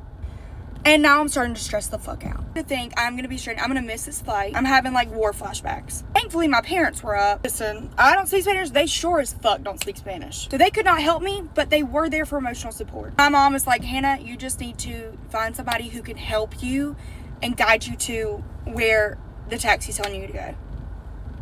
Oh, no fucking shit, Sherlock. I figured that much. And I finally, the grace of the good Lord above, in an hour and a half of me searching for someone, I find a little family. I don't know why they were up at 3 a.m. I really don't, but that was God. Or at this point, it's not 3 a.m. At this point, it's almost 5 a.m. And so I said, I'm leaving. And the guy points to this little girl, and she's like, literally like 8 years old. And I said, I need a taxi to get to the airport. Please help me. I've been on the phone with a taxi. They cannot understand me to tell them where I am, and I cannot understand them tell me where to meet them. And I need help, please. SOS, I want to go home. I'm editing this final part of the story, and I'm gonna have to split it into 2 pieces because there's not enough time to post the whole story in one. But it's already done editing, so I'm gonna put it in the comment. SOS, I want to go home. And so she translated this back to her dad. And y'all, these people were angels on earth. I'm not even kidding. And my phone, the dad of the family calls the taxi. And the mom was like patting me on the back. I just wanted her to keep patting my back and maybe fly back home with me, because at this point I needed all of the emotional support that I could get. They wait there with me for that taxi to make sure that I get in that taxi, in that I owe them my life. Seriously, I will actually never forget them. If I had any money at this point in the trip, I would have given them all of it. The family waits for me to get in the taxi. I get in the taxi and I tell him that I'm going to the airport. Until he's like a little bit confused. I do also think it's important to point out this airport in Pamplona is so itsy bitsy teeny tiny. You can see it all from the main room. Like, you can look around and see the entire airport from the front door. So we start going towards the airport. Tilly's like a little bit like, are you sure? He didn't speak English, I didn't speak Spanish, but we were reading each other's vibes. We get to the airport at 5 a.m. Keep in mind, my flight is in an hour. I think it's like at 6:30, so an hour and a half. And all the lights are off. Not one single light was on. Like, they didn't even have street lights. Like, it was pitch black, except for one light shining over the front door. And I'm like, surely to fuck not. I'm like, do I risk it and go back downtown and risk not being able to find another taxi to get back to the airport? Do I sit here in the dark by myself? All of a sudden, from the depth of my memory and many Spanish classes, I pull out a word that I remembered, which was segura, safe. If I'm gonna stay here by myself and risk it, God sent me that word. But I said, safe? And he said, honestly, what was I even gonna do with that information? Because I was gonna sit there either fucking way. So why did I even ask? I should have just let go and let God at that point. I got out of the car and I went and sat in the fucking one light that they had underneath the front doors. He rolled down his window and he waved goodbye. I thought, this might be the last person to see me alive. And he commenced hangover. At this point, I've been a couple hours without a drink. The adrenaline has left my body. No longer drunk, hungover. I'm like, oh my God, I'm gonna puke my guts up. Once the puking starts, it will not stop at all. I'm like on the phone with my mom. I'm like, I'm gonna throw up, but there's literally like no grass. Like, there's no grass by the front door that's lit up that I can even see. And she was like, Hannah, do not go don't walk to find grass in the dark. Just stay where there is light and cameras, preferably, maybe even, and just throw up on the sidewalk. You know what? You can judge me all you want. I understand. I get it. Judge me. I don't give a fuck, to be honest. And in fact, throw up on the sidewalk 563 times. Luckily, it was just liquid, but there was a puddle for sure. And it's getting closer and closer to the time that my flight is supposed to leave. People are starting to show up, and they have yet to open the door. And all these people come and line up beside me, where my puddle of throw up is very visible to them, and 100% they know exactly what that is. I also could not stop it, so I continued to throw up beside 30 people, and they got a show bright and early that morning. Finally, they open the doors, we go in the airport, and we go to board the flight. And it's literally 15 people. Like, I'm not being exaggerated, I'm not being funny. It actually is 15 people. And I am so hungover, deathly, violently ill. Finally take off, and the seatbelt sign is on. They say, we're going through some turbulence, please stay seated. And I called the stewardess over there and said, I need to go to the bathroom. She said, seatbelt sign. I'm like, no, it's an emergency. Like, can you hold it? 50 people on this fucking flight, and they're hearing me tell her it's an emergency. They probably think I need to shit my pants. I did not want them to think that I needed to shit my pants. I said, no, I can't hold it. I need to throw up. Everybody's listening. They're like, that girl needs to throw up. He brings me because I said I need to throw up. And said, I should have said that I need to shit myself. I need to shit. Let me up so I can shit. She brings me a fucking throw up bag. She says, here you go. When the light's back on, you can go in the bathroom and throw up. I'm like, oh, okay. When I tell you, I went through 3 of these throw up bags in the 1 hour flight to my connecting flight. I went through 3 of these throw up bags. I bet every person, the smallest flight you can imagine, and I'm just, bleh, bleh. If I were the person beside me, I would have been like, oh. The light for the bathroom never went off until like 5 minutes before we were supposed to land. At that point, I felt safe. I felt like it was a safe space at that point. Fuck yeah. Who needs a bathroom when you just throw up in your seat? Fuck it. So I just kept using the bag. But like I said, there was only 5 minutes left of the flight. We finally land. I make my connecting flights. I get home okay. It was great. But I had an awesome time in Spain and would recommend. Beautiful country. Amazing time. That concludes my story times. In 2013, I ruined my fucking life. Basically, I ended up getting drunk off some Taylor Port. Never again. I ended up getting drunk off some Taylor Port and then linking with some boy that was trying to get at me for years. I ended up linking with him to like chill and smoke. So after, like, I was drunk. So I started crying about because every time I see him, I talk about the same guy that I'm with. Whoa. Right? So, this nigga, I'm drunk, too friendly as hell. This nigga taking videos and shit of me. I'm just sitting there drunk as fuck. Like, I don't even like this dirty ass nigga. I started crying because I don't like him. Like, I started crying and shit. Nigga violated. Took advantage of me being drunk. Fast forward. I got video in my phone while I'm sleeping. He went in my phone and took that vid out. I don't like this nigga. I don't want to be seen with him. He make me feel disgusting. He make me feel so fucking dirty. It's like now, fast forward to 2026. I would never in my fucking life be with nobody ever again. I can't. I'm so fucking embarrassed. This nigga got pictures, videos of me, and he's a nasty bum hood roach. I can never go back to a place where I'm okay. Like, that nigga make me feel so fucking nasty. Yeah. And then it'd be so fucking sad because bitches walk around and want to play stupid about it.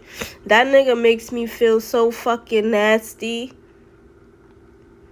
How I just violated my body and let that burn nigga touch me, yo. I feel like that nigga fucking raped me. Yo. Niggas be doing anything to these females to get some proof or have some type of something on them so they could walk around and feel special. That nigga is a fucking nasty, ugly ass nigga with extra teeth in his mouth. Smell like shit. He's dirty.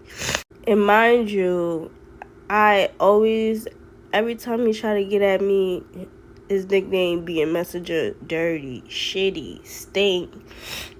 Like, cause like I don't like his dirty ass. Invite him, oh, you want to come out to, you want to do this, you want to do that. I'm like, don't like him. Word. So I'm sitting here crying over the nigga that actually fucking raped me. And everybody know about the shit already. I told the nigga that raped me that this nigga kissed me like a while ago in a hallway. And I'm like, I don't like this nigga. So I told the nigga that I was dealing with, about that. Why the nigga gonna sit there and have this nigga come in and buy some weed from him? So I don't like suspense. I sat in the motherfucking before he came though, cause I didn't want to talk to him about nothing. Like, this nigga's like a fucking sneaky motherfucker. So I'm like, alright, let me go to the bathroom. But I wasn't trying to be sneaky though. I was just trying to get there when he was there, you know. So no. Okay, so I was in the fucking bathroom, and then I heard the thing. I really did use the bathroom. So I got out the bathroom, boom. The niggas leave. I'm like, what the fuck?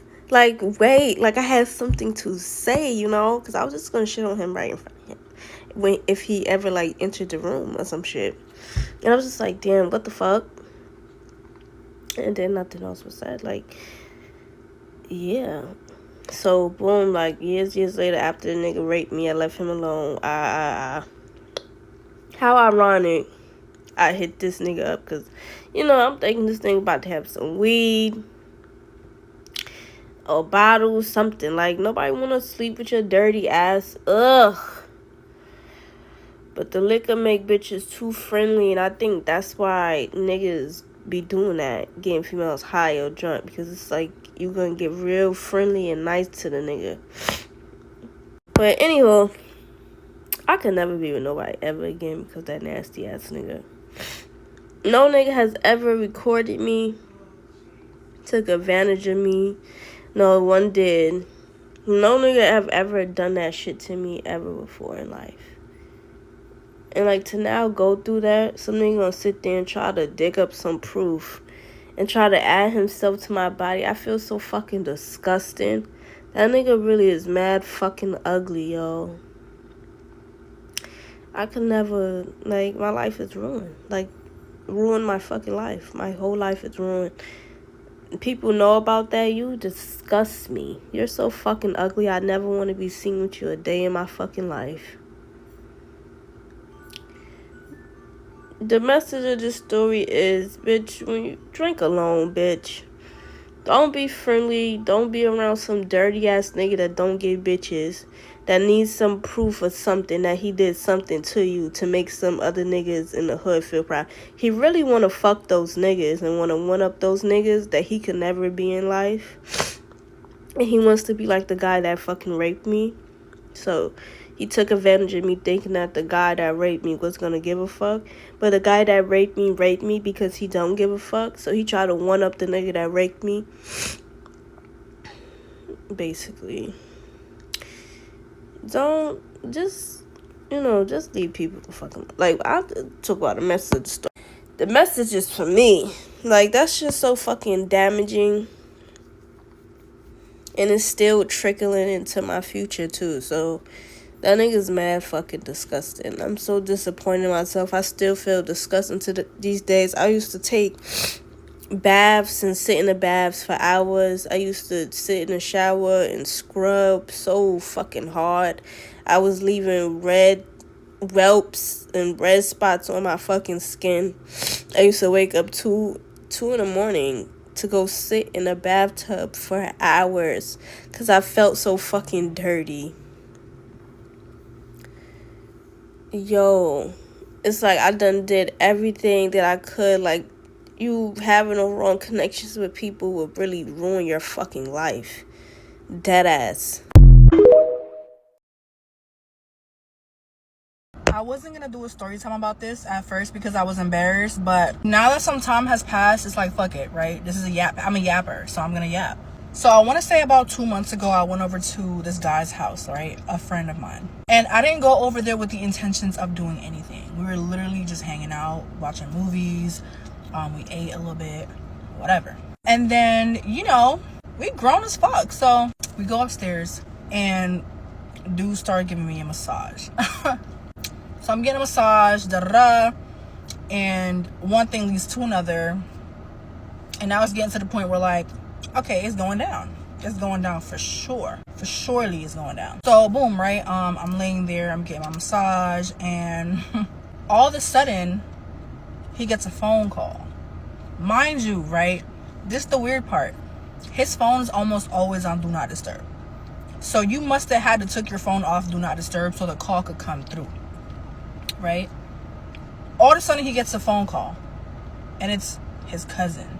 His cousin, and here's the weird part, right? The phone call is not on speaker, but it's loud enough to where I can hear the person on the other line, right? And like, he didn't have his phone like up against his ear like this. He had it like this, right? That's weird, right? Okay, keep that in mind. So the person on the other line of the phone, he was like, oh my God, like, hello, like, are you busy right now? And he was like, oh, a little, why, what's up? And the person on the other line of the phone was like, oh, my tire just blew. I'm off the side of the road. I need help. And as this was happening, I didn't see it as a red flag. Like, I genuinely fell for it. Like, I thought somebody called you because they tire blew and you had to go help, right? So I'm sitting here, barbecue sauce on my no, I'm just playing. I'm sitting here, right, shirt off, and dude is like, he's like this on the phone. He's like, right? Now that I'm thinking about it, this shit is so fucking embarrassing. How did I fall for that? So he's doing all that, right? And then he was like, okay, bro, I'll be there in like 20 minutes. Boom, hangs up the phone. He looks at me and he goes, my cousin needs me. His tire blew off the side of the road. And I'm like, okay, ain't no thing. You know what I'm saying? I'm putting my shirt back on. Nothing happened, right? I'm putting my shirt back on. And then he was like, are you gonna be up later? And I'm like, yeah, of course, I'll be up later. None of that whole night, I didn't think anything of it. Like, it sounded very convincing, like very, very persuasive. Put my shirt back on, get in my car, drive home. At this point, by the time I left his crib, it was like 9:30 p.m., right? Cool. Literally, I'm laying in bed watching Netflix and it's already midnight. And I told him I would be up later, right? But at this point, I'm getting sleepy. So I'm looking at my phone. I'm like, damn, he ain't hit me up. He ain't text me. He ain't call me. Nothing, right? Fuck it. I fell asleep. Woke up the next morning around like 7 a.m. I checked my phone. There's nothing from him. He never hit me back up. Mind you, he said, is you gonna be up later? I'll hit you up later. Cool. So I texted him. I said, if you wanted me to leave, you could have just asked me to leave. You didn't have to come up with some lame ass excuse, right? He texted me back like an hour later talking about my cousin's tire literally blew off the side of the road and we just got back home. It's 8 a.m. at this point. You were not out trying to find help or a rental or a tire or whatever the fuck till 8 o'clock in the morning. Okay? I wasn't born that night and I wasn't born last night. You know? I was actually born at 1 p.m. Sun's peak in the sky. Don't play with me. So I texted back and I was like, cool, just shoot me a text next time so I know what's going on. And I left it at that. And he never texted me back. And we actually haven't spoken since that moment, right? It's been 2, if not 3 months already, right? Mind you, this is a friend that I've known for like a decade. You know what I'm saying? It's not a new friend. It's not somebody new that I don't know, that I just met. It's a friend from like over a decade ago. So I was debating like telling this story or not because I felt played. Like, I felt embarrassed. I'm not gonna hold you. I was like, damn, how did I fall for that shit at my big age, right?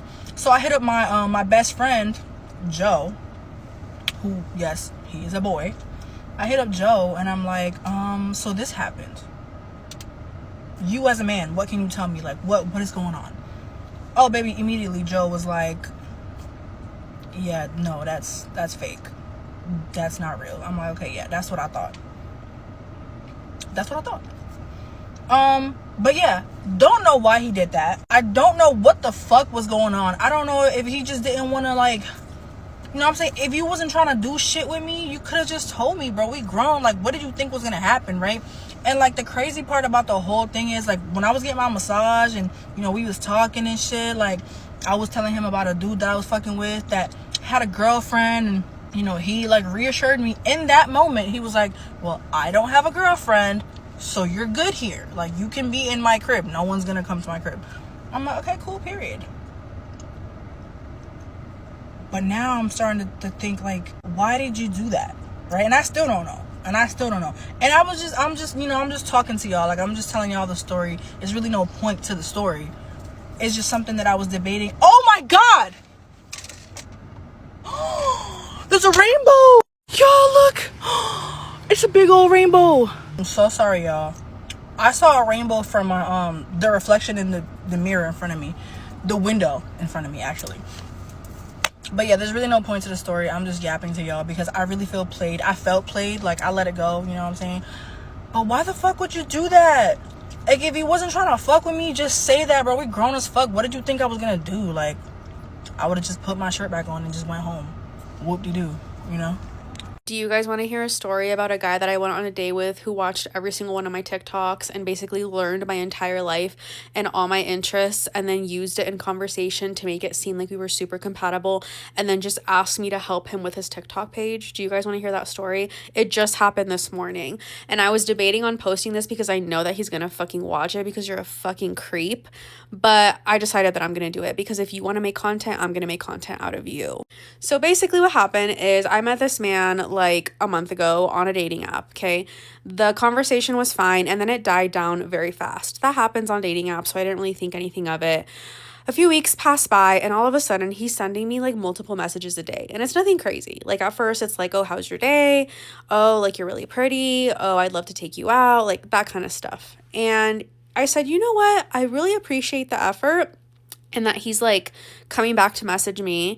So let me take him up on the offer. So I said, sure, why don't we get breakfast this morning or brunch or something? And immediately he's like, perfect. And he texted me last night to confirm. And he says to me, hey, I'm all down for like meeting you tomorrow, but I just wanted you to know that I just started fasting and working out. So I can't have a big meal. Mind you, I just posted that I just started my weight loss journey like 2.5 weeks ago. I've lost 11 pounds and I'm fasting, okay? I just posted about that. And at first I was like, oh my gosh, I'm like literally twins. Like, that's so cool. We're both doing that. And so I'm like, okay, let's meet at this place and we can just get like something super small, something healthy. And he's like, perfect. Cool. We meet up for the day and I showed up super early. I think it was like 7 a.m. this morning because I was already up and he was there too. And we get our drinks and we sit down and immediately I'm like, okay, I'm like, so I know we've already like kind of told each other about ourselves like through, you know, messages and stuff. I'm like, what are you looking for in a person? And immediately he's like telling me about myself. He's like, I would really like a hardworking woman. He's like, I don't really care if like she has kids. If you don't know, I have a son. I have a teenager.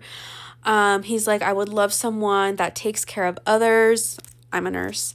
And just literally starts telling me about myself. And I'm like, oh my gosh, like this is so crazy. I haven't clocked it yet, okay? Because I'm stupid. Haven't clocked it yet.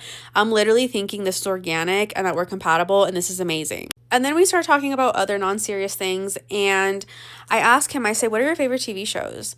And he says, Grey's Anatomy, which I post about all the time. And then he says every single anime that I've ever talked about on my page. And so that's when I was like, maybe, I'm like, this is kind of weird, okay? Okay, also, he would not stop talking about Chainsaw Man, which I fucking love. And so I'm like, I'm gonna catch this piece of shit in a lie. So I said, oh, like, who's your favorite character? And he literally goes, Chainsaw Man, like, obviously. And he goes, who's yours? And I said, oh, mine's Brody. And he goes, that's literally my dog. That's my sister's dog. Brody is not a character in Chainsaw Man. And he literally immediately is like, oh yeah, like he's so sick. Like this, I actually wanted to bash my head into the fucking table. You're insane. Then we start talking about travel. And I ask him, I say, where's somewhere that you've always wanted to go to? And he says, you know, I've always wanted to go to New York City. I just posted that I went to New York City 2.5 weeks ago. And then this next part is when I knew, and my stomach honestly started hurting because I just felt so uneasy and like violated. I don't even know if that's the right word. But he says, my dream is to go to the New York Public Library and just sit there and read. He's like, I've always thought about it and I feel like it would just change my life.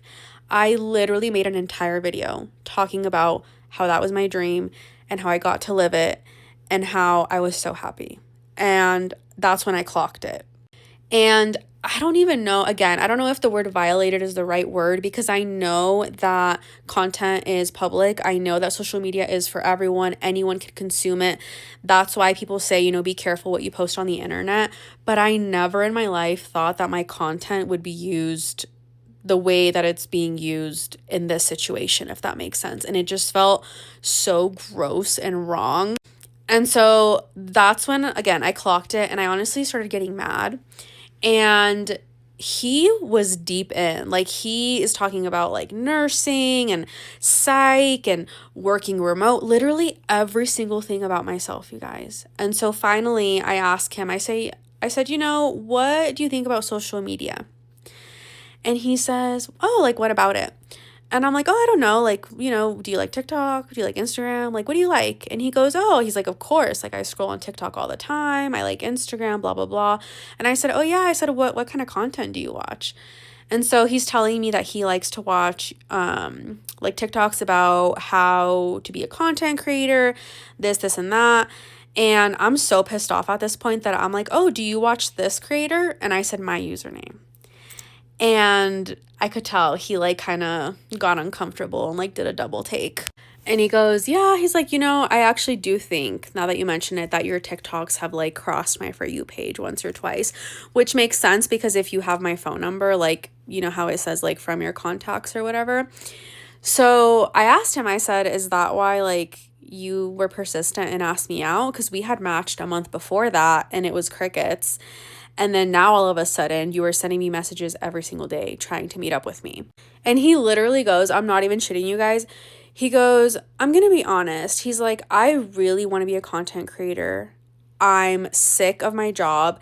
And I feel like we both have things that the other person wants. And I feel like we can help each other. And I'm like, oh, is that so? So I'm going to help you do content creation. You guys, mind you, this is fucking insane. I don't even have 1 million followers, okay? I literally am a girl that just posts because I'm bored and I have a phone. I have a full-time job.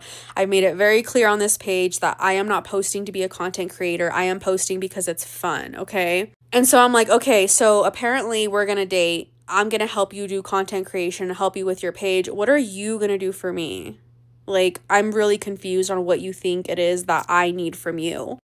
And he goes, which again makes me sick to my stomach because I literally just posted a video like a day or two ago talking about how like the only thing that I want from a relationship is companionship. And he literally says that to me. He's like, oh, well, like, you know, a partner in crime. He's like, someone to do life with, which is this actual fucking phrase that I literally said in that video. And I actually felt like I wanted to throw up. Like, I just felt so gross and uneasy. That's like the only way I can put it. I felt like I woke up in the middle of the night in the middle of a nightmare and I was in like a pitch black room. That's how I felt. And I just told him, I was like, you know what? I'm like, this was like super inappropriate. You're fucking creepy. I grabbed my phone off the table and I left and I immediately blocked him. And now I'm like overthinking everything. I'm like, anyone can see my TikToks. Anyone can claim to know anything about me and then not really use it against me, but they can use it to their benefit. You know what I mean? And that's honestly really, really scary. Hey y'all, okay, I just wanted to come on here and basically tell y'all that human trafficking is real. I just had the worst experience ever. Mind y'all, it's so crazy because I literally, like, I'm so aware of my surroundings and I'm always looking and I'm always paying attention to everything because first, I don't drink, I don't smoke, so I'm very aware of everything. Okay, so let me tell you guys the story. So me and my friend, we go out for dinner. We go to it's like a little lounge dinner. It's called Victory in Miami. So we're there, we're cooling, we're basically eating. She's having a drink, I'm having a virgin drink. Mind you, I don't drink, I don't smoke, so I'm very aware of my surroundings. I know everything that's going on. So we're like, okay, we're done. Let's go to a bar or something. Like, let's just go to a little bar. She can have another drink and then we can go home. It was like a 6-minute walk away from Victory. And we pull up to the bar and it was like a parking lot. So, I mean, it's like the bar's on the street, but the parking lot is behind it. So we basically park in the parking lot where everybody's parked.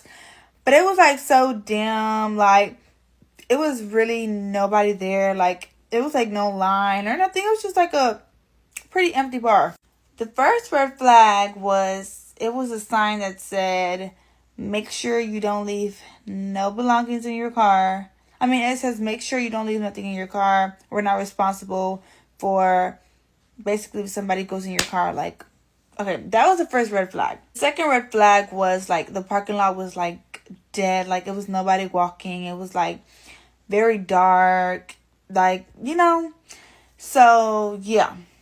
Mind y'all, when we got to that place, we literally drove there from Victory, so it was nothing placed in my car. My car was totally fine. My car is literally totally fine. I'm looking at my rearview mirrors. Everything is fine.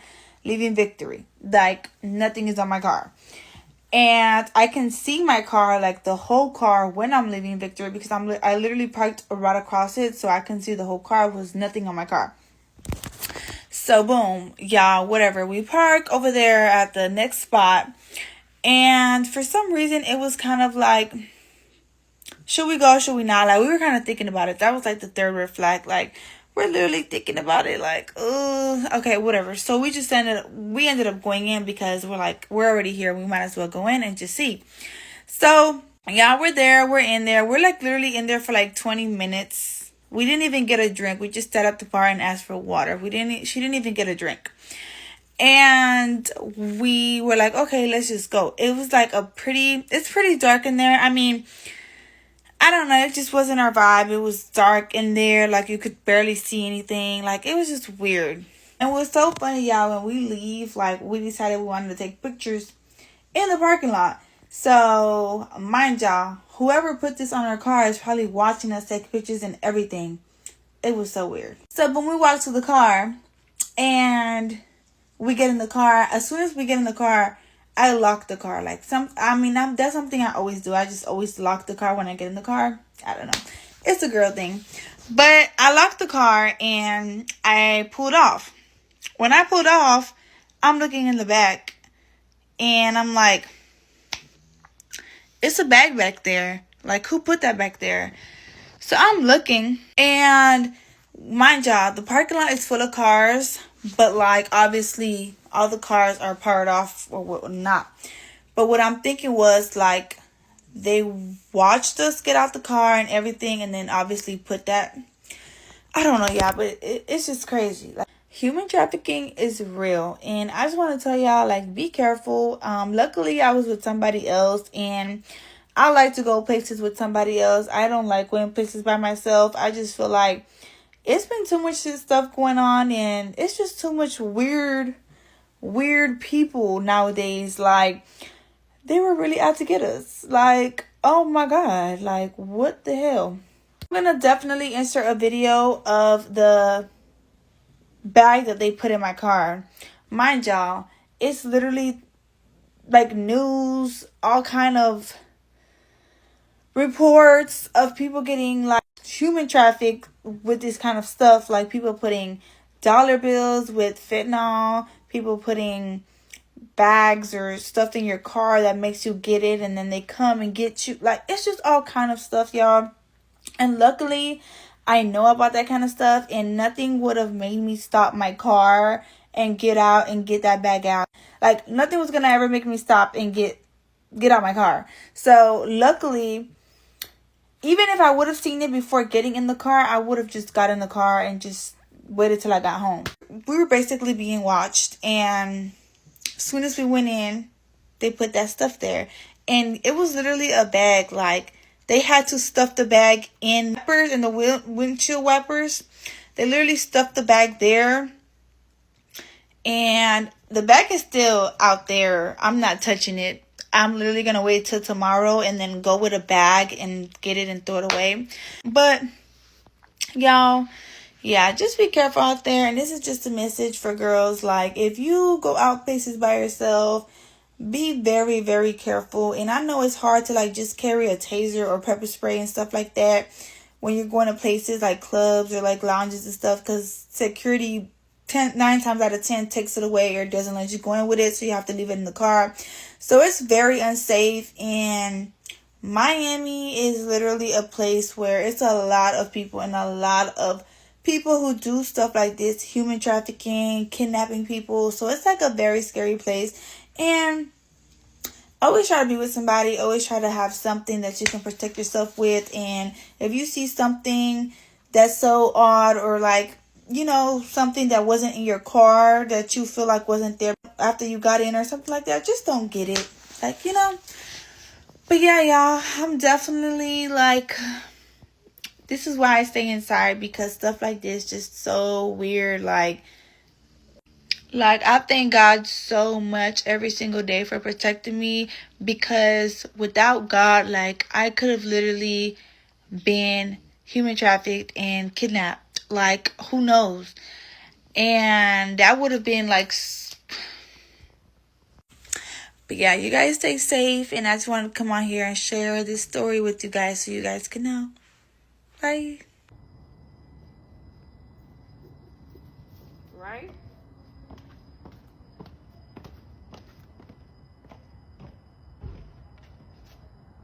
I just want y'all to see y'all that I'm really out here walking. Like, got my whole plate and everything. Alright. Alright, so story time on why I think I'm actually the problem. So I just got back in the house. It is 11:30 at night. Alright, cool. Just got back from a date. So I met a girl in my neighborhood. I seen her walking around the neighborhood a few times. We decided to interact with each other. Cool. Everything was going good. We decided that we was going to hang out tonight. She lives a few blocks away from me. I'm sorry, y'all. I am a little tipsy, so the story is going to be a little rough. She said, come to my house at 9 o'clock. Alright, cool. So we talked about these plans earlier in the day. We made the plans at probably like 3 o'clock. She called me. She said, hey, you want to hang out? I said, yes, I want to hang out. She said, all right, we're going to do it at this time. I said, all right, cool. 9 o'clock came. I never heard from the girl. So in my brain, first red flag. You should never hit up somebody who does not hit you up. If y'all have a date plan, you look stupid hitting a person up. I text her. I said, oh, okay, we still good? Stupid. All right. She texts me back. She like, yeah, we still good. All right, cool. I get dressed. I walk down there. Cool, now we hanging out. Before I even get down there, she said, oh, I cooked us dinner. I have a bottle of wine. We're going to watch the fireworks. All right, cool. I'm excited. I am on a 10. I am so excited. I get there. We're standing outside. Mind y'all, it's raining. Y'all see my hair? Y'all see me sweating, raining? All right, cool. It's raining. We're standing outside in the rain. No food, no bottle. No food, no bottle. So I said, oh, you mind if we take a shot? Oh, why you rushing it? Okay, cool. But that doesn't even matter. We get inside of the house to where the bottle is and where the food is. She cooked sausages. Yo, I should have taken a picture of... Bro, she cooked fucking sausages and she cut the sausages up. And then that was it. And then the bottle was half gone. It was a half bottle of wine. Oh my God, wait a second.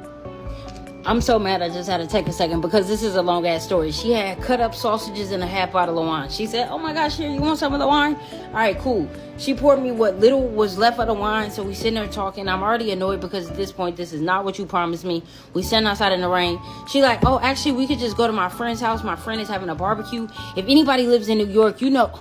Bro, we get to the barbecue, you know good and well, you as a black person, you cannot come to somebody else's barbecue unannounced, unplanned. Like, come on, like, people need to know what's going on. People make a certain amount of food for people. All right, cool, I get to the barbecue. Before we even walk inside of the barbecue, she says to me, you're gonna have to introduce yourself to people. I am actually so upset and I'm trying to make this short in so many ways. She said, you're actually going to have to introduce yourself to people. I said, absolutely not. You brought me here as your guest. You need to introduce me to people. She said, I can't introduce you to people because I don't know everybody's name. All right, I feel like we're on like red flag number 3, but either way it goes, I go inside and I'm introducing myself. Hey, how you doing? My name is. All right, but you can already tell everybody's energy is off. We ended up talking to somebody. They're asking me, where am I from? If y'all haven't caught on yet, the person is, all right, cool. Keep up with me. And this is my mistake. This is on me. All right, so then we're talking. It's me, her, and her cousin. We all having a conversation. The cousin says, where are you from? Like nationally, like what are you? I said, oh, I'm African American. The girl says, oh, but that's not where she went to school. That's not where she like was educated. Do you not think that I am from America? I had to say to the girl, I am African American. I am from America. Where did you think I was? Bro, there were so many moments. Either way it goes, we ended up leaving. When it was time to go home, we had both been drinking. We get into the car. Her cousin comes outside and says, you absolutely cannot take this person home. You cannot take her home. Y'all have both been drinking. You have made so many promises to me that you could not keep throughout the entire night. Now at this point, no. Drinking and driving is an absolute no. But walking in the pitch black at 11:30 at night when it's raining after you told me, so the cousin says, let me just call my brother. I said, actually, don't none of y'all worry about me.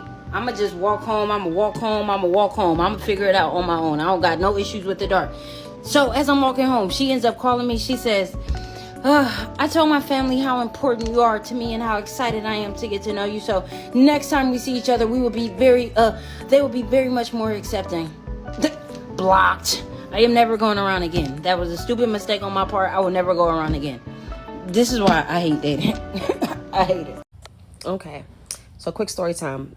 About 15 years ago, I was dancing at a place called Flash Dancers in Orlando, Florida. Right?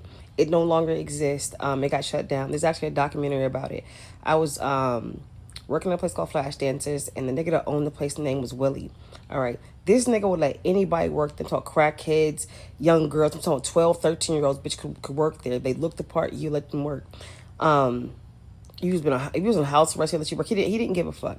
But majority of the girls that worked at that motherfucking club after I got hired, I realized they were fucking homeless. A lot of them stayed in motherfucking hotels. They were drug addicts and shit like that. We had a bitch with one leg.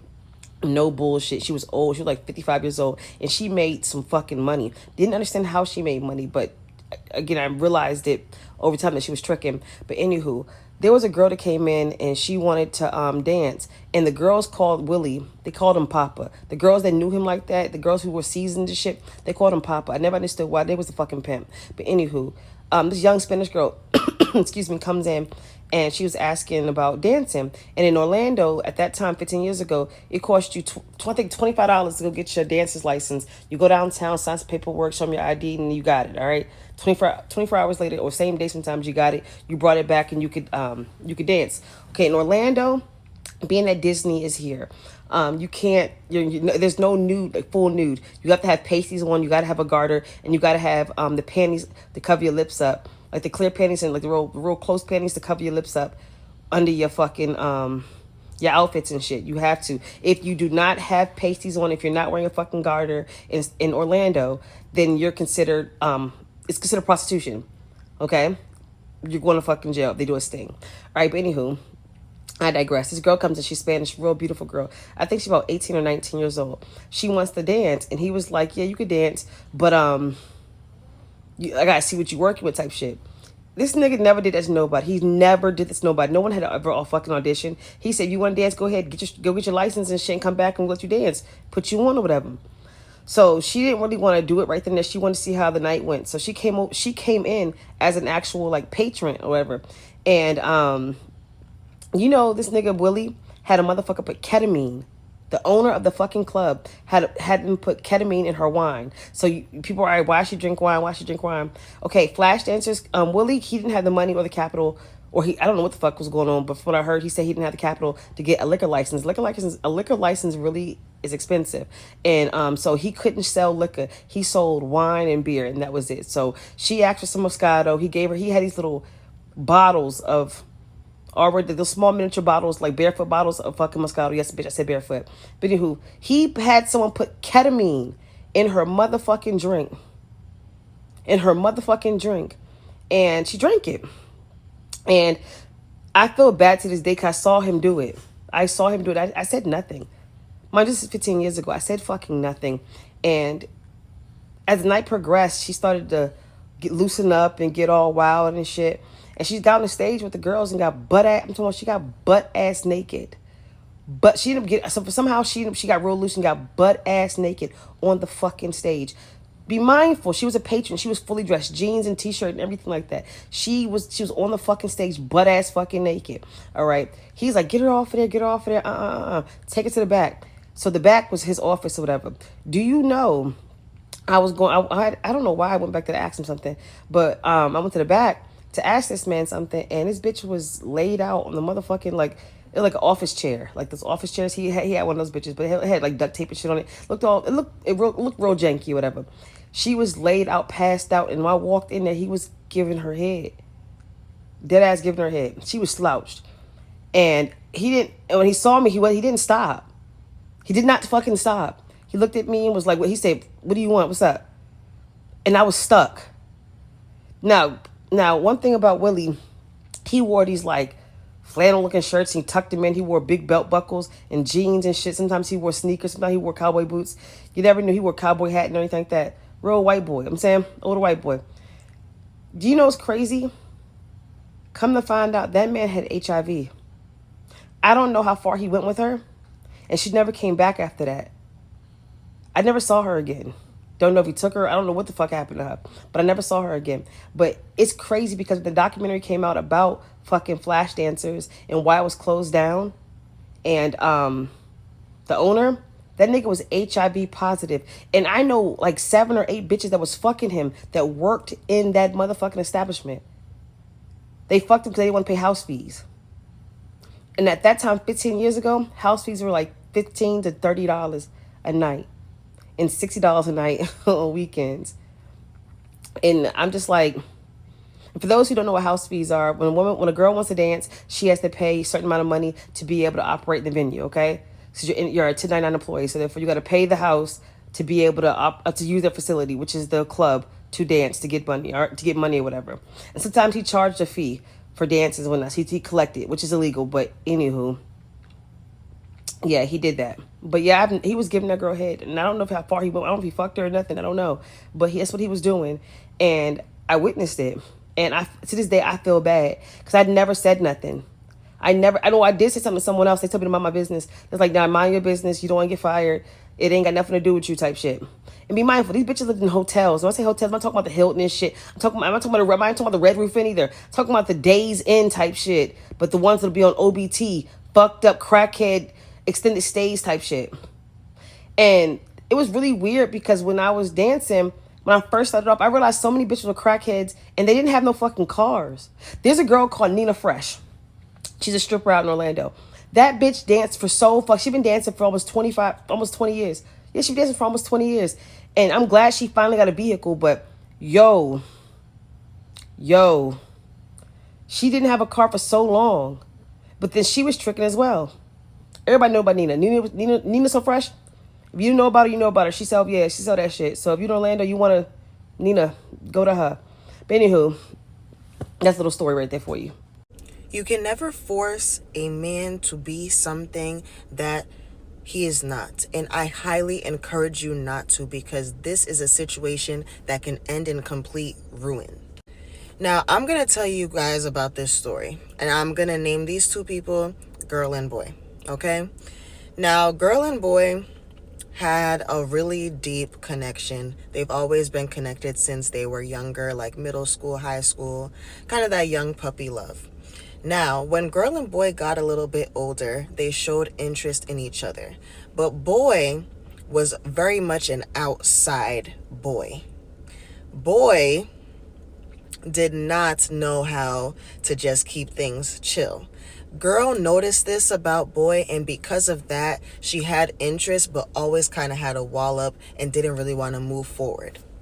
Girl knew that with boys got to get it all out of their system, and they are ready when they are ready. They're not going to be ready just because girl wants them to be ready. Boy gets tired of girl, entertaining other boys. So eventually boy finally just wakes up one day and says, I want to be with girl. Girl decides to take him up on this offer, but girl knows deep down inside, I don't think boy is done being an outside boy. I think boy still has a lot of outside in him, but boy doesn't want to let go of girl.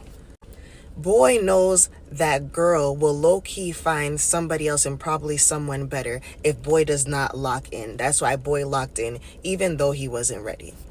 Relationship starts off great, but 3 to 6 months in, boy starts to become very mean towards girl. Girl knows that boy is starting to become mean because he is not ready for commitment, but he also does not want to let girl go. And also he is definitely entertaining other girls, but he still doesn't want to let girl know. Girl knows this deep inside, but she still tries to continue on and ignore the red flags. Now eventually girl gets pregnant. Now, girl and boy have been together for so much, and they've been together while they were in high school off and on. They're just like, why don't we just finally give this a try?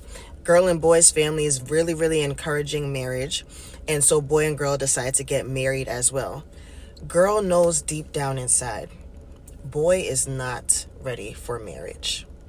But girl decides to still push through because girl is having a baby, and girl does not want baby, when the baby grows up, to feel like girl did not really give it its best shot. But deep down inside, girl wanted to take baby and run for the hills. But girl ignored the intuition in that voice that was telling girl to run, and girl decided to just get married and try.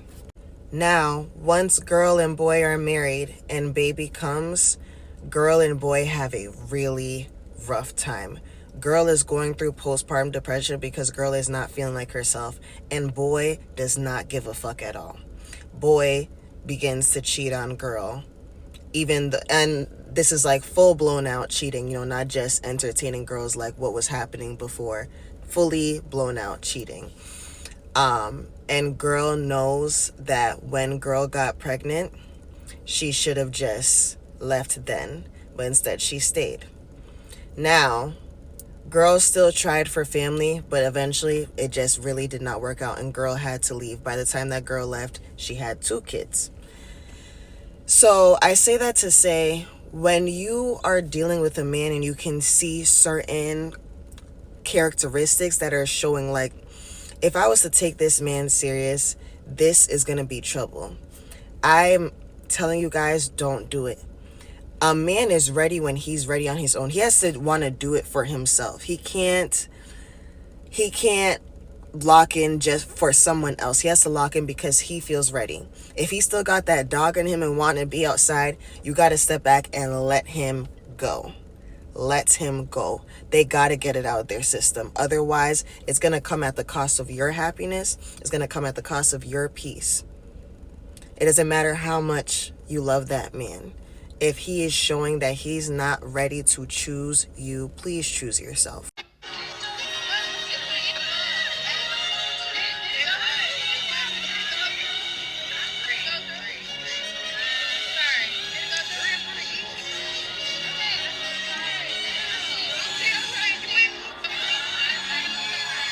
So to be clear, I was on Instagram live here. I was not just making a random video.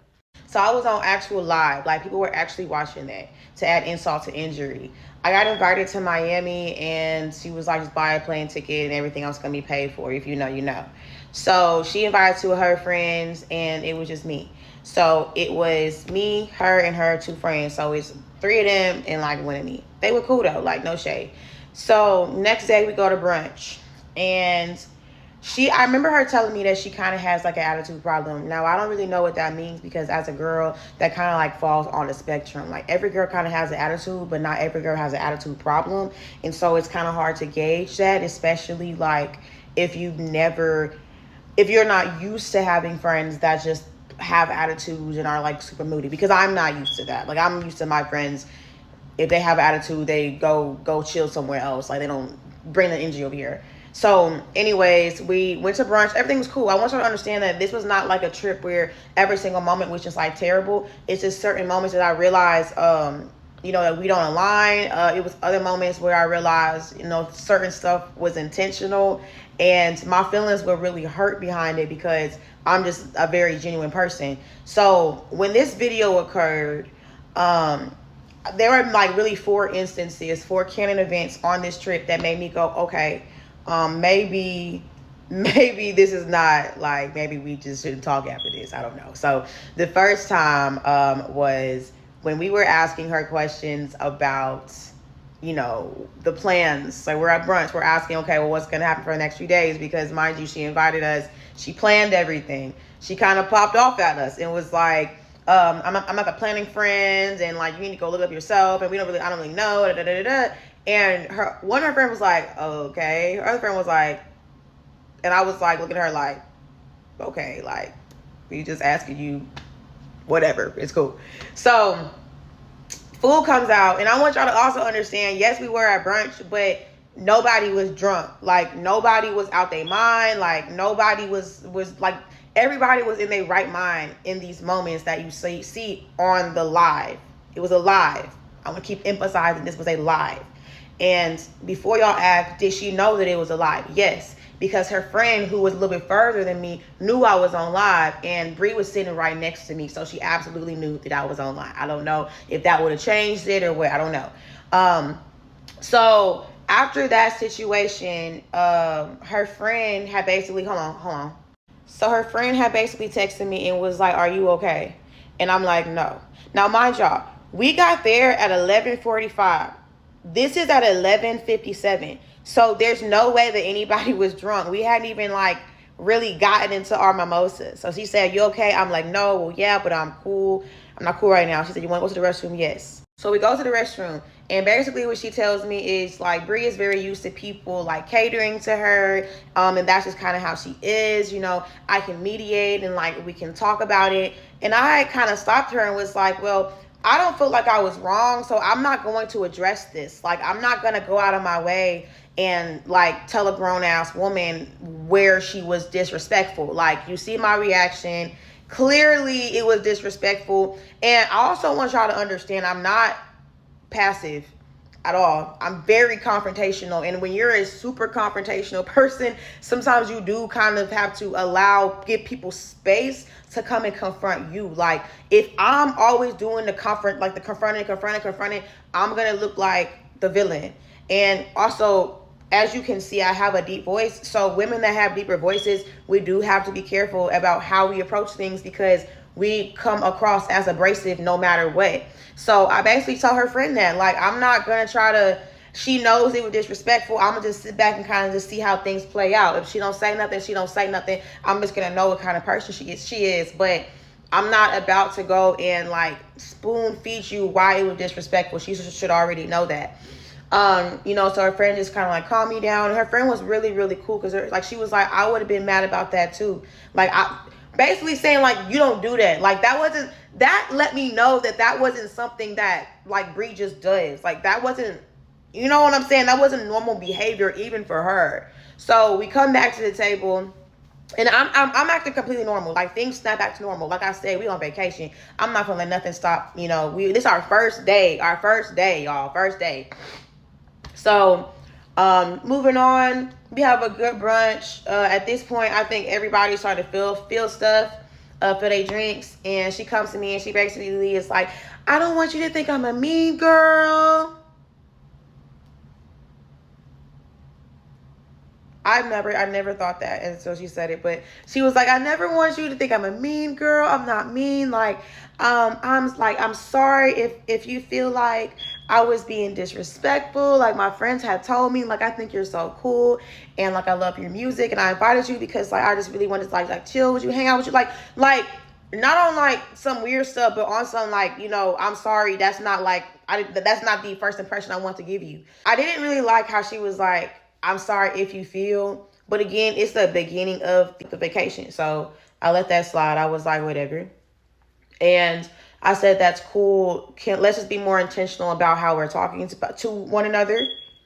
You need to be more intentional about how you're talking, about your tone. Like, I don't do the hand in the face. I would never put my hands in your face. I would never talk to you like that. So I would just appreciate it if you gave me that same respect. She was like, okay.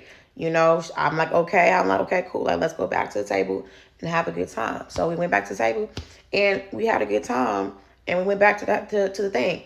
Now, after that, there was maybe like two more times where I was like, like there were definitely two more times after that where I was like, okay, yeah, which led to me like leaving the hotel super early, getting to the airport super early,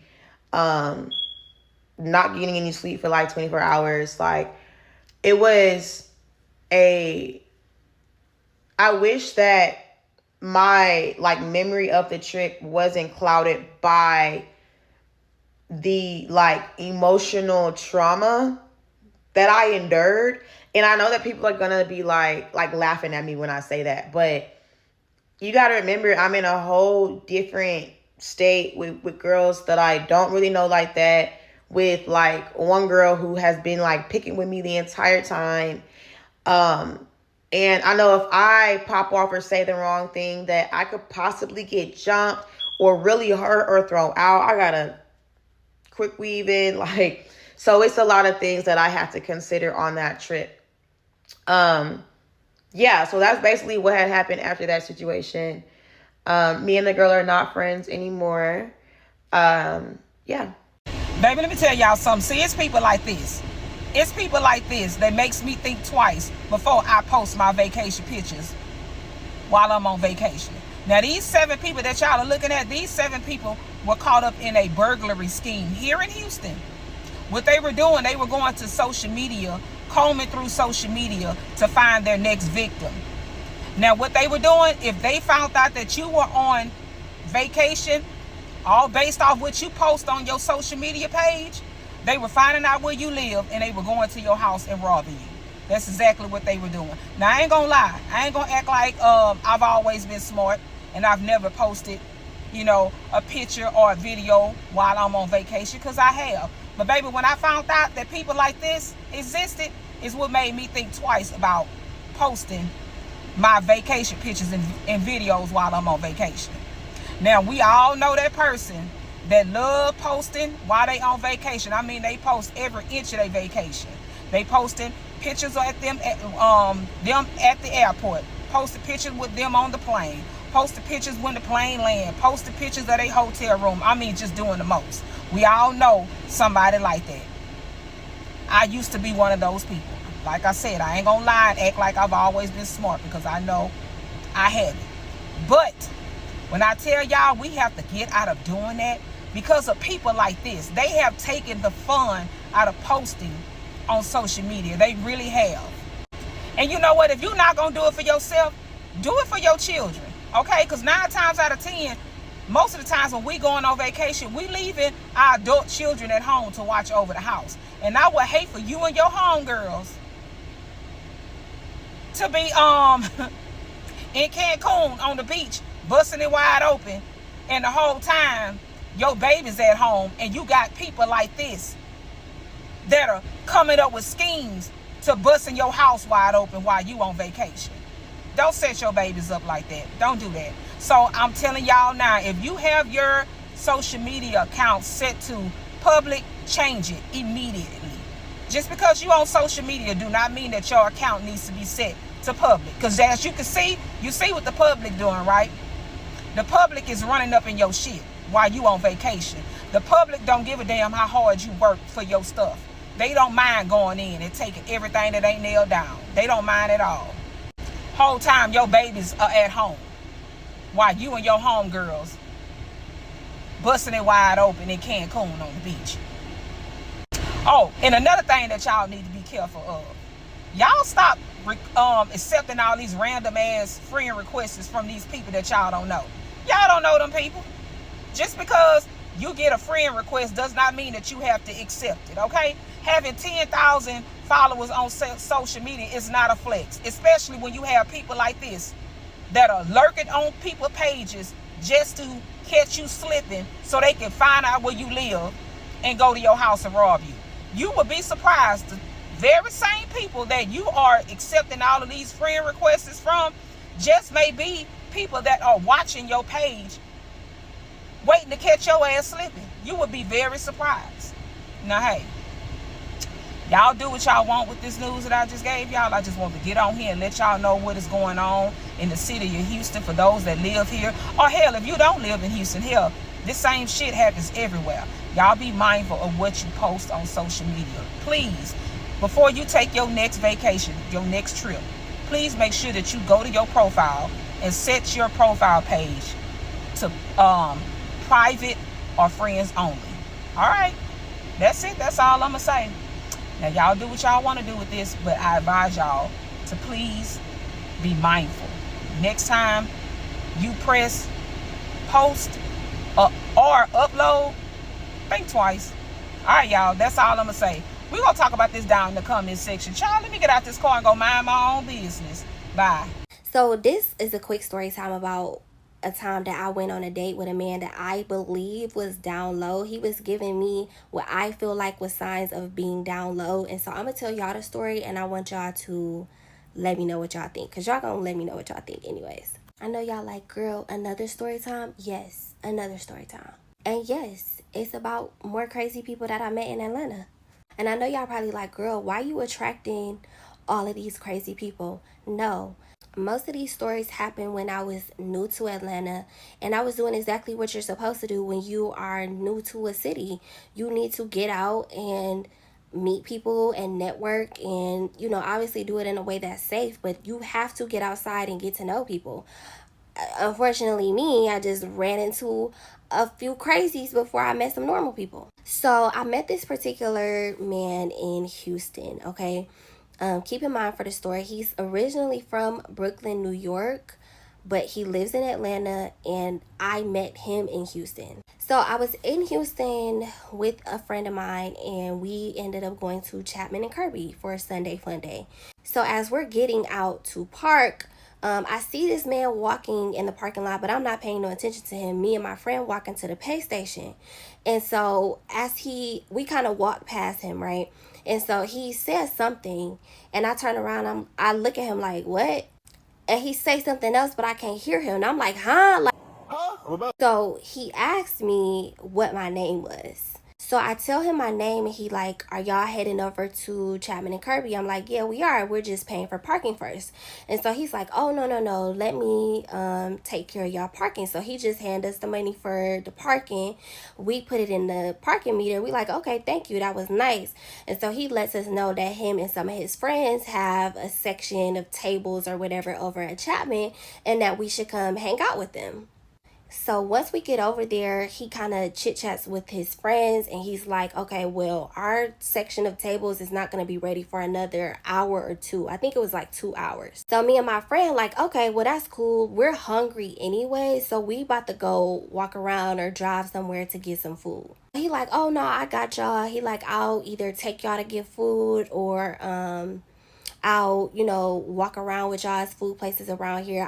We gonna find y'all some food. So long story short, we end up walking right around, like literally right around the corner to some food trucks that was outside.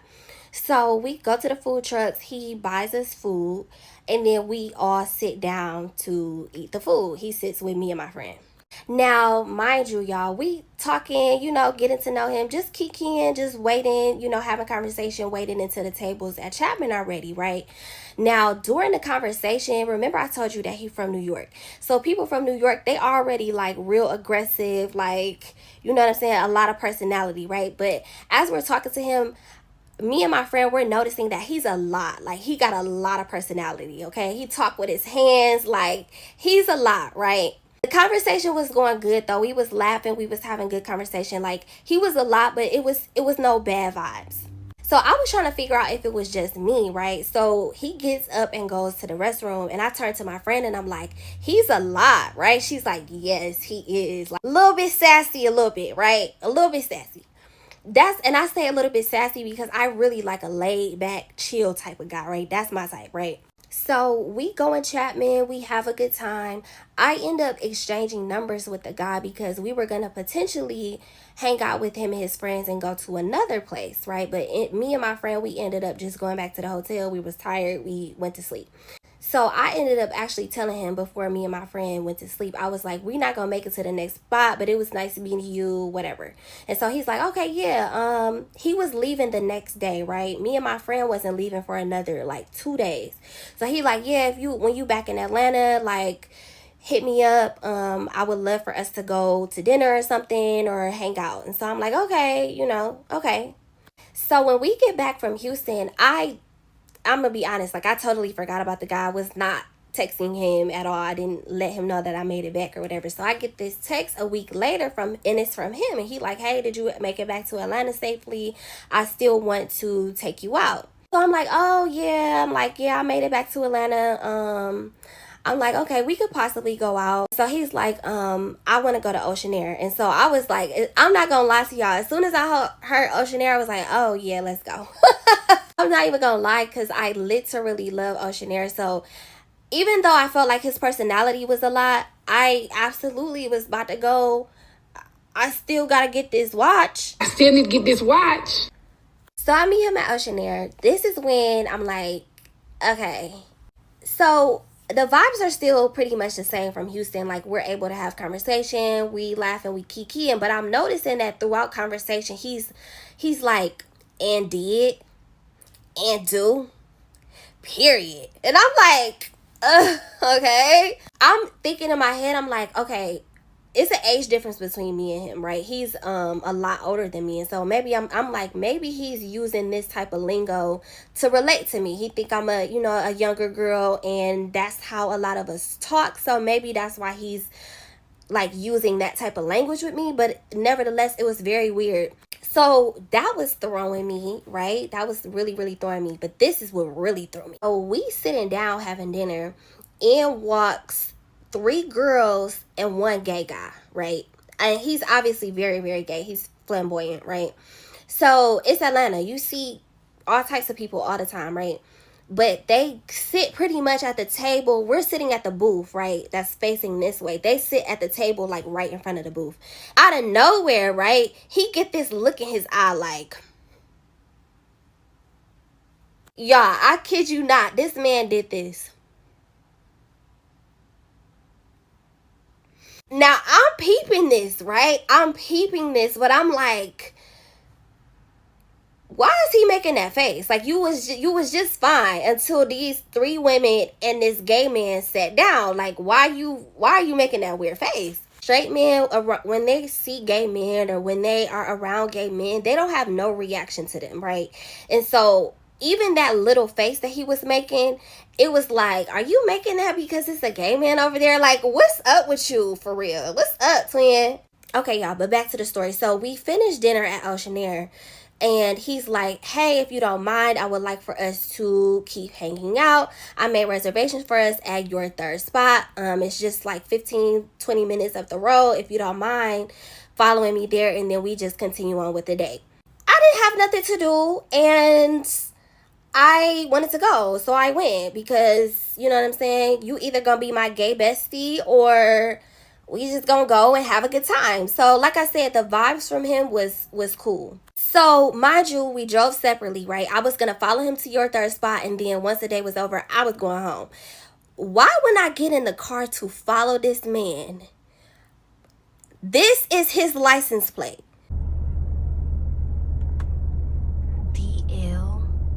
Part 2, y'all, because y'all already know I'm not trying to make these super long for y'all to keep up with. Y'all, DL? Of all letters in the world, this is the letters that this man license plate start with. See, these be the type of signs, the subtle signs that God will give us that people we flat out ignore. Then later on down the line, we wonder why our lives are in shambles when God sent you a sign in the beginning. Baby, when I seen that license plate, I was through. I said, no, you did not confirm it for me. Just this simple. Now, I could be reading into it too much, y'all, but I just feel like of all the letters in the world, y'all, why would DL be this man license plate? So if you're wondering if I still went to your 3rd spot, yes, I still went to your 3rd spot, because at this point, I'm just like, I feel like I'm already in it, you know what I'm saying? I'm talking about in it. And so I'm just like, I might as well go for a key. Like, again, I wasn't doing anything. I wasn't going to be engaging with him in any type of way. So I'm like, at this point, I'm just like, okay, like, this is crazy. So, y'all, we get to freaking your 3rd spot, and we decide to bowl, right? We bowl a few games. Again, it's the vibes are cool. The vibes is normal. No, I don't bring up his license plate to him. But after we bowl a couple games, y'all, this man sits next to me and says, "Whoo, woo, child." I kid you not. I'm just like, okay, it gets worse and worse. I'm like, woo. I said, what you say? He doubles down. He said, whoo, child. I said, oh my God. I'm like, okay, let's wrap this up. Okay, let's wrap this up. Long story short, we wrapped the date up. I never went out with him ever again. And not that I have anything against, and obviously, right, you guys, I could have been wrong. Maybe he wasn't DL, you know what I'm saying? Maybe he just was, I don't know. And I want to say too, y'all, because I didn't mention this, he was very masculine, like dressed like a man, chains on like a man, watch on like a man, hat like a man. Like, he was very masculine. But that's the whole idea of being down low, is you don't really look flamboyant. You look like a regular man, and that is how a lot of men operate in Atlanta. They look just like a straight tough guy. Okay, y'all tell me what y'all think, because I think that he definitely has some soul searching to do. Was I being too strict, or was he definitely giving sassafras? Was he definitely giving, how you doing? Was he definitely giving a little sweet vibes, or am I tripping? Y'all tell me, okay? Y'all tell me. So I was talking to my homegirl this past weekend, and she told me that about a month ago, her and some of our other friends. Now, I ain't gonna lie, I don't really know her other friends. She got different groups of friends, and I'm in the gay group of friends. So this is a person with multiple groups of friends for different reasons. So she has a stud group where it's like she has about maybe 5-6 gay friends, and we all studs, and we get together every once in a while and do stud things, right? And then she has other groups of girls that are girly girls she went to college with or whatever. And then she has other groups of friends, girls that she's known since grade school, right? So the girls that she went on this trip with out the country, I don't know who them friends are. That ain't my business, right? So I stay in my lane, right? So but she was telling me that she took a girls trip with some of her friends about a month ago. And obviously when you out the country, there's some good looking guys in these different countries. Let her tell it, because I ain't looking to see what guys look good unless you're Dave East. For some strange reason, I am a girl that only strictly likes girls, but there's something about that man Dave East where when I see him, I wish he dressed a little bit better. He need a stylist, but he's handsome. And I will say that if you're watching this, you're handsome. And you would make the girly side come out of me. And the crazy part about that is I'm scared what my girly side is. Like, am I a freak? Because I know I'm a freak with these women, but would I be a freak with a man? Like, would I know how to ride a pogo stick? Like, whatever. But anyway, I don't even know where the fuck that came from. Never mind, moving on. Holla at me, Davies. But anyway, so I'm sitting here and I'm listening to her talk, and she's telling me how she had relations with this man in a different country. Mind you, she got a man. So, and so I ain't saying no names because I don't know who follow me, bitch, and who don't. But what I will say is that's dangerous territory, baby. Because let's say you pregnant, right? Because you probably wouldn't know because it's been a month since you had relations with this other man. And that means that you don't even know if there's something inside of you yet. But let's say there is. My advice would be, if you gonna cheat out the country, because people think just because they out the country it don't count. Bitch, it do. But if that's what you gonna do, try to cheat with a nigga that look like your nigga. That way, if the baby come, don't nobody gotta know. And I know what you guys are thinking, Killer, that's messed up. No, it ain't. Because I will never feel a way when a woman cheats on a man. And the reason why I say that, even though cheating is wrong, but the reason why I say I'm a little bit for it is because men been doing it. So whenever, and I know my homegirl's man done cheated on her in the past. You dig? Because every time he do, she called the stud friend group. I told you she got different friend groups. But every time he cheated on her in the past, she would always call the stud friend group because she know we don't play about her. And even though we girls, in our minds, sometimes we think we niggas. So you play with our female friends, we coming for you. I don't know why I'm doing this with my hand, but that should intimidate you a little bit, nigga. We coming for you.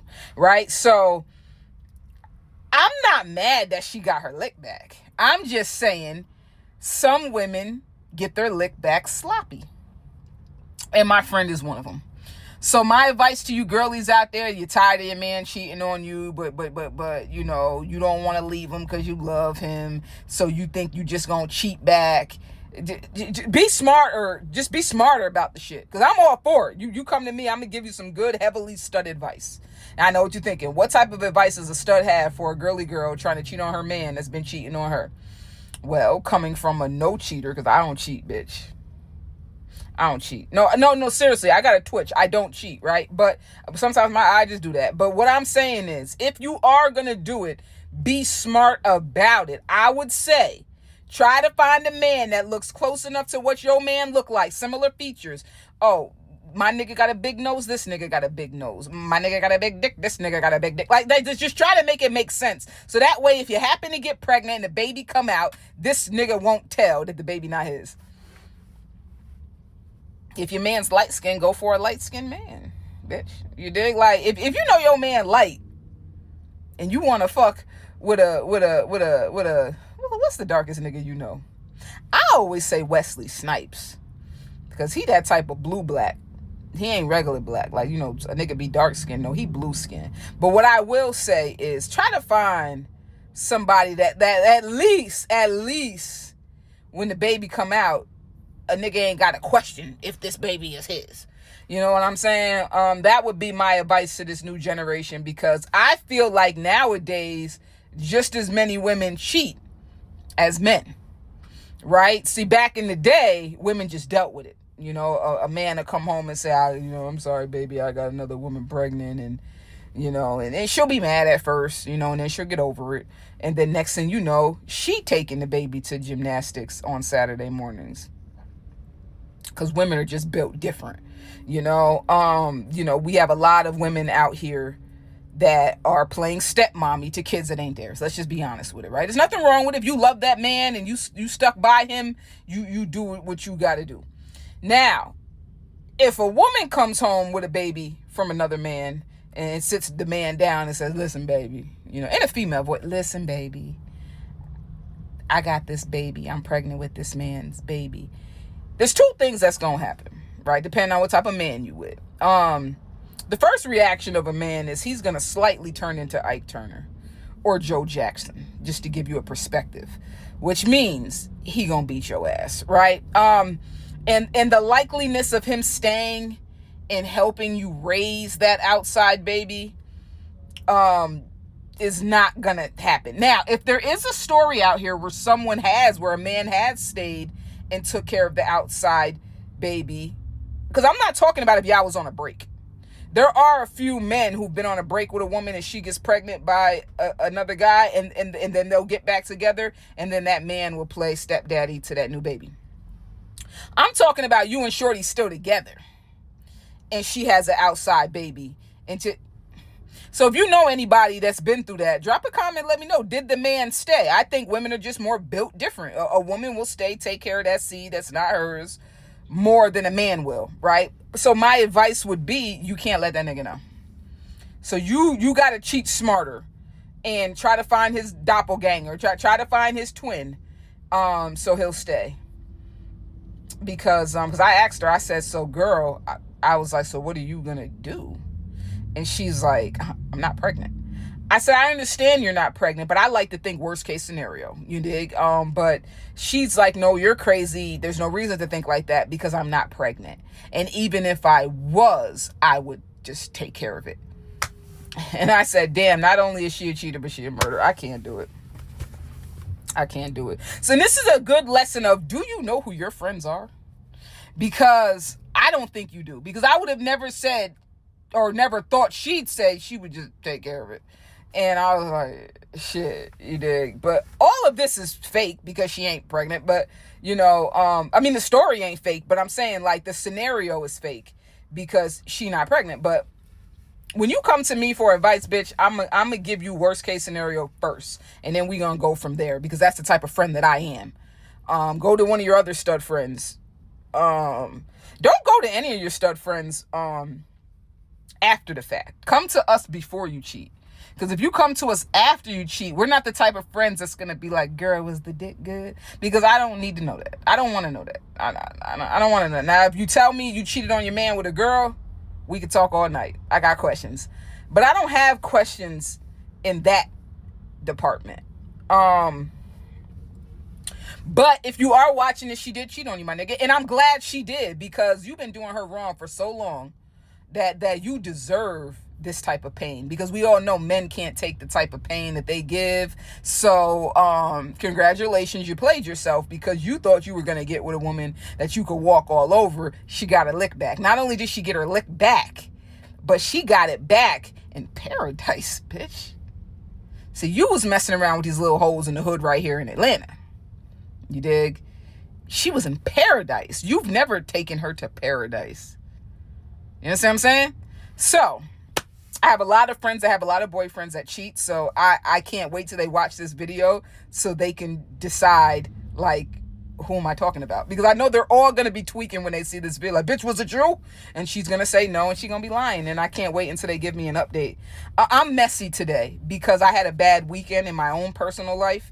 So I woke up on some, I'm gonna ruin everyone. You guys tell me if you find this weird, because I did. Occasionally, I'll go on a walk around my neighborhood, and one day the neighbor stopped me and said, "Hey miss, I don't mean to bother you, but can I ask you a question?" For obvious reasons, whenever a man who I don't know stops me and says, "Can I ask you a question?" or says anything to me, actually, I get a bit paranoid. But he's married. He seems very happy with his wife. They're married to themselves. So I was like, you know what? It's not a big deal. What's going on? He says, "I see you go on walks a lot. I was wondering if you can go with my wife. She doesn't have a lot of friends. She's not from here, and I think it would be good for her to have some female friends." He just goes on about how she's shy. She's not going to approach me first, but he really wants her to make friends. I was like, of course, but I'm not going to do that, because I'm friendly, but I'm not the type to approach a stranger and be like, "Hey, what's up? Let's hang out." Like, I'm not going to do that. She wants to have conversation the same way he stopped me. I'm sure she can too. And for months, I didn't say anything to her until we were all actually washing clothes together in the laundromat. Me and her had a brief conversation. She actually seems pretty friendly, but like I said, I'm just not the type to try to befriend someone. If it happens naturally, it happens naturally. Maybe a month goes by since I last saw her. We happen to have the same off days. I saw her outside. We talked for maybe 20 minutes. We exchanged numbers. And from there, the friendship kind of blossomed. We're still getting to know each other, obviously, but I do like her. One night, she shoots me a text and says, "Hey, me and my man are drinking. Do you want one? I could bring you over a drink." I don't drink, so I declined and said, "But you're more than welcome to come over anyways. I'm just hanging out." She ends up coming over. I kid you not. She was here for probably like 15 minutes max. I think it was less than 15. Next thing you know, her man is calling her to tell her to come home. I can't hear his side of the conversation, but I can hear her say, "Just give me 5 more minutes." I'm like, that's kind of weird. You weren't even out the house for 30 minutes. Being that we're women, we keep talking, and probably 20 minutes passes by after she said, "Give me 5 minutes." Next thing you know, I hear a knock at my door. Immediately, I say, "Is that your man?" She says, "No, I don't think so." I was like, "You don't know if your man's coming over or not?" She says, "Well, I don't see why he would. Are you sure you don't have guests coming over?" I'm like, girl, if I had someone coming over, I would be aware that I'm having company coming over. I say, that has to be your man, because no one told me they were coming over. So I open the door, and of course, it's her nigga. So I'm thinking he's here to pick up his wife, which he probably was. Honestly, I feel like in his head, he was like, "You've been out for too long, come home." But we all ended up talking for maybe another 20 minutes, and then they left. But I don't know. You were the one who was pressed about your woman having friends, and now she's making a friend, and you're telling her to come home early, like you're not letting her stay out the house for more than 30 minutes. Half of me feels like because she has no friends, they're always together, and he just got used to her always being home. I thought that was weird. Between both my baby daddies, they are serving 33 years in prison. The first one got 15 years. The second one got 18 years, okay? And my son is 9 years old. Well, he'll be 9 in October, and my daughter is 7. And both my baby daddies have been locked up since I was pregnant. The first one got locked up when I was about 4 months pregnant. Never seen him again. I mean, I went to the prison a couple times when I was pregnant. I never went after that. Never seen him again. Never laid eyes on him again. My second baby daddy, I never seen him after he hit the fucking county jail because he used to beat my ass real bad or whatever. But when I say I don't have no baby daddy drama, I don't. And I can't say it's for the best reasons, but like, I've been doing this shit dolo for so fucking long. I done got used to not sharing my kids. I done got used to living alone. I got used to just making everything about them. I was such a baby when I had my babies. Listen to them fucking yelling. I was such a baby when I had my babies that like, I really grew with them. It's a different feeling when you don't have nobody interrupting your peace with your kids and it's literally just you and them all the time. I can't imagine, because they were not the ideal guys. Like, I can't imagine the back and forth and the drama that would have took place if they never got locked up. Now, the first one, I don't really agree with his sentencing, but the second one, he wants shit. He beat me as long as he was out while I was pregnant and stuff. And like I said, I was a baby. I mean, a lot of things took place, but yeah, I don't have that drama. Can you imagine the ulterior motives behind some wedding gifts? Gifty and Grace were identical twins. Growing up, they did everything together, matching clothes, matching activities, and to be honest, they were very similar, except for one main difference. Gifty was a staunch Christian, whereas Grace was an atheist. When their mother passed away, Grace left the church. She truly believed that if there was a God, he would not have allowed their mother to pass away, at least not when they were young. At the same time, their mother had been involved within their church, and Grace felt that for all the hard work she put into the church, they did not put that same energy back into their family. On the other hand, Gifty stayed a Christian and truly believed in God and valued her relationship with Christ throughout her life. By the time both ladies were 27, they met two fine gentlemen who happened to be twins, John and Jonathan. They both fell in love with each brother and that relationship blossomed. They were unique in that two sets of twins were dating each other. However, things were going great, and not long afterwards, they both were proposed to. Gifty and Grace decided that they were twins, marrying twins. They wanted to do everything together. Joint ceremony, matching dresses, matching colors, and they'll just have it at the same time. Considering that Grace was not religious and did not believe in God, they compromised and agreed that they'd have their wedding at an outdoor event rather than a church. They were going to make it a huge celebration, invite family and friends, and honestly have the time of their lives. And so they did. Food was great. Music was great, whining, dining, having the best time. And as the night was drawing to a close, the couple sat down and decided that now was the time to open their plenty gifts. Gifty reached out to a close friend of hers, Kathy, and told her that, look, come help us unpack the gifts, but please make sure you unpack everything. If there is money, please unpack it and deposit it into my bank account. Grace thought that was a little odd, so she inquired. She was like, Gifty, what's going on? Why won't you unpack your own wedding presents? Gifty was like, look, I know you don't believe in spirituality and God and things, so I'm not even going to explain it to you, just let it go. So with that, Grace decided to unpack all her wedding gifts with her husband, Jonathan.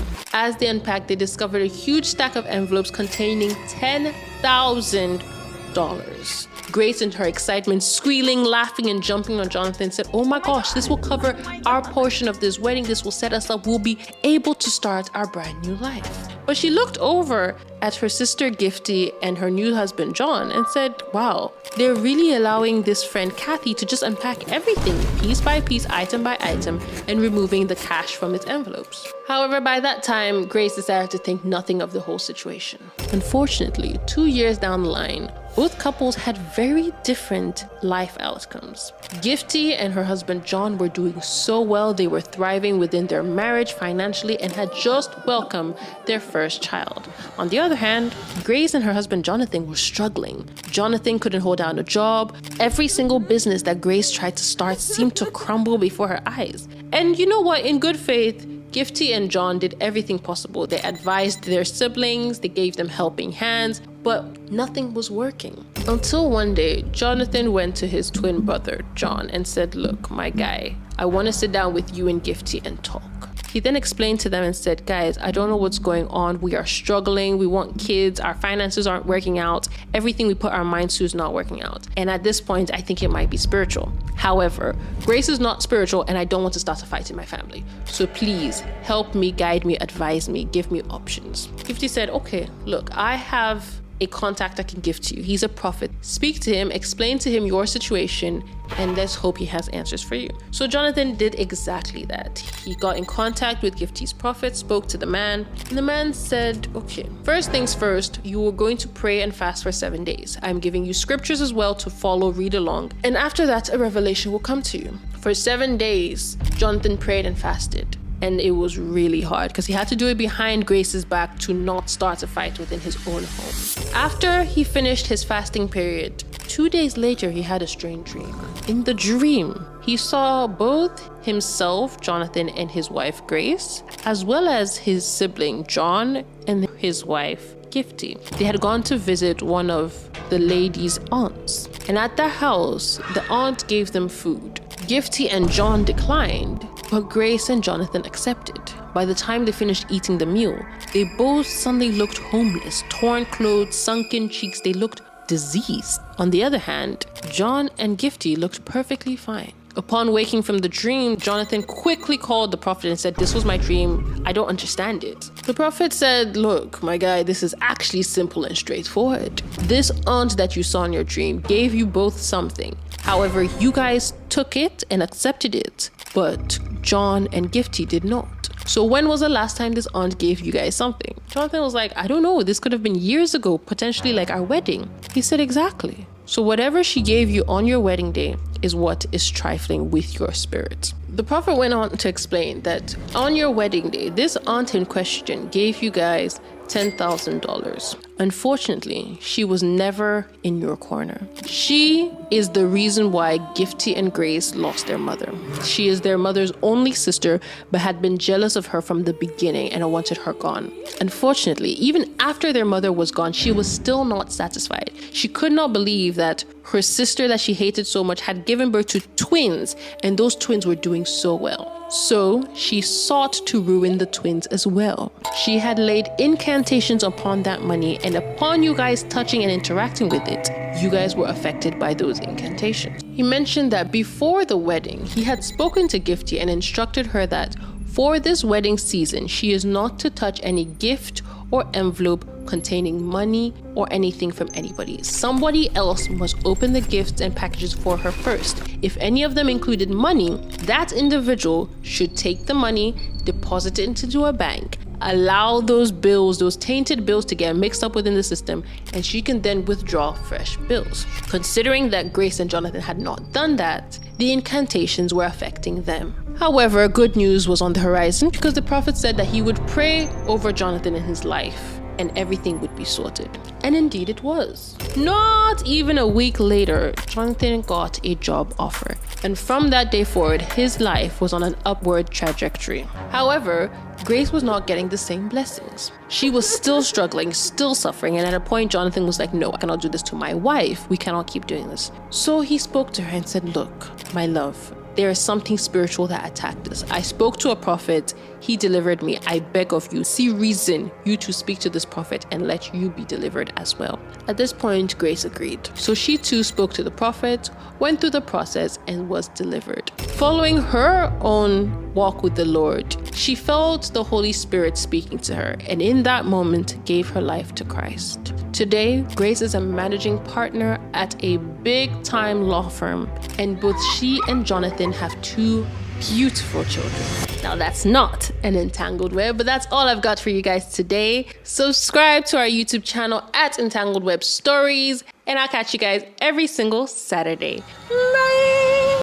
Okay, so story time about how my homeboy tried to unalive himself because of his dumbass baby mama. So I'm gonna start out by saying this. He wasn't trying to unalive himself for real. He was trying to fake his unaliving. Yeah, dumb as hell. We gonna get into it though. So boom.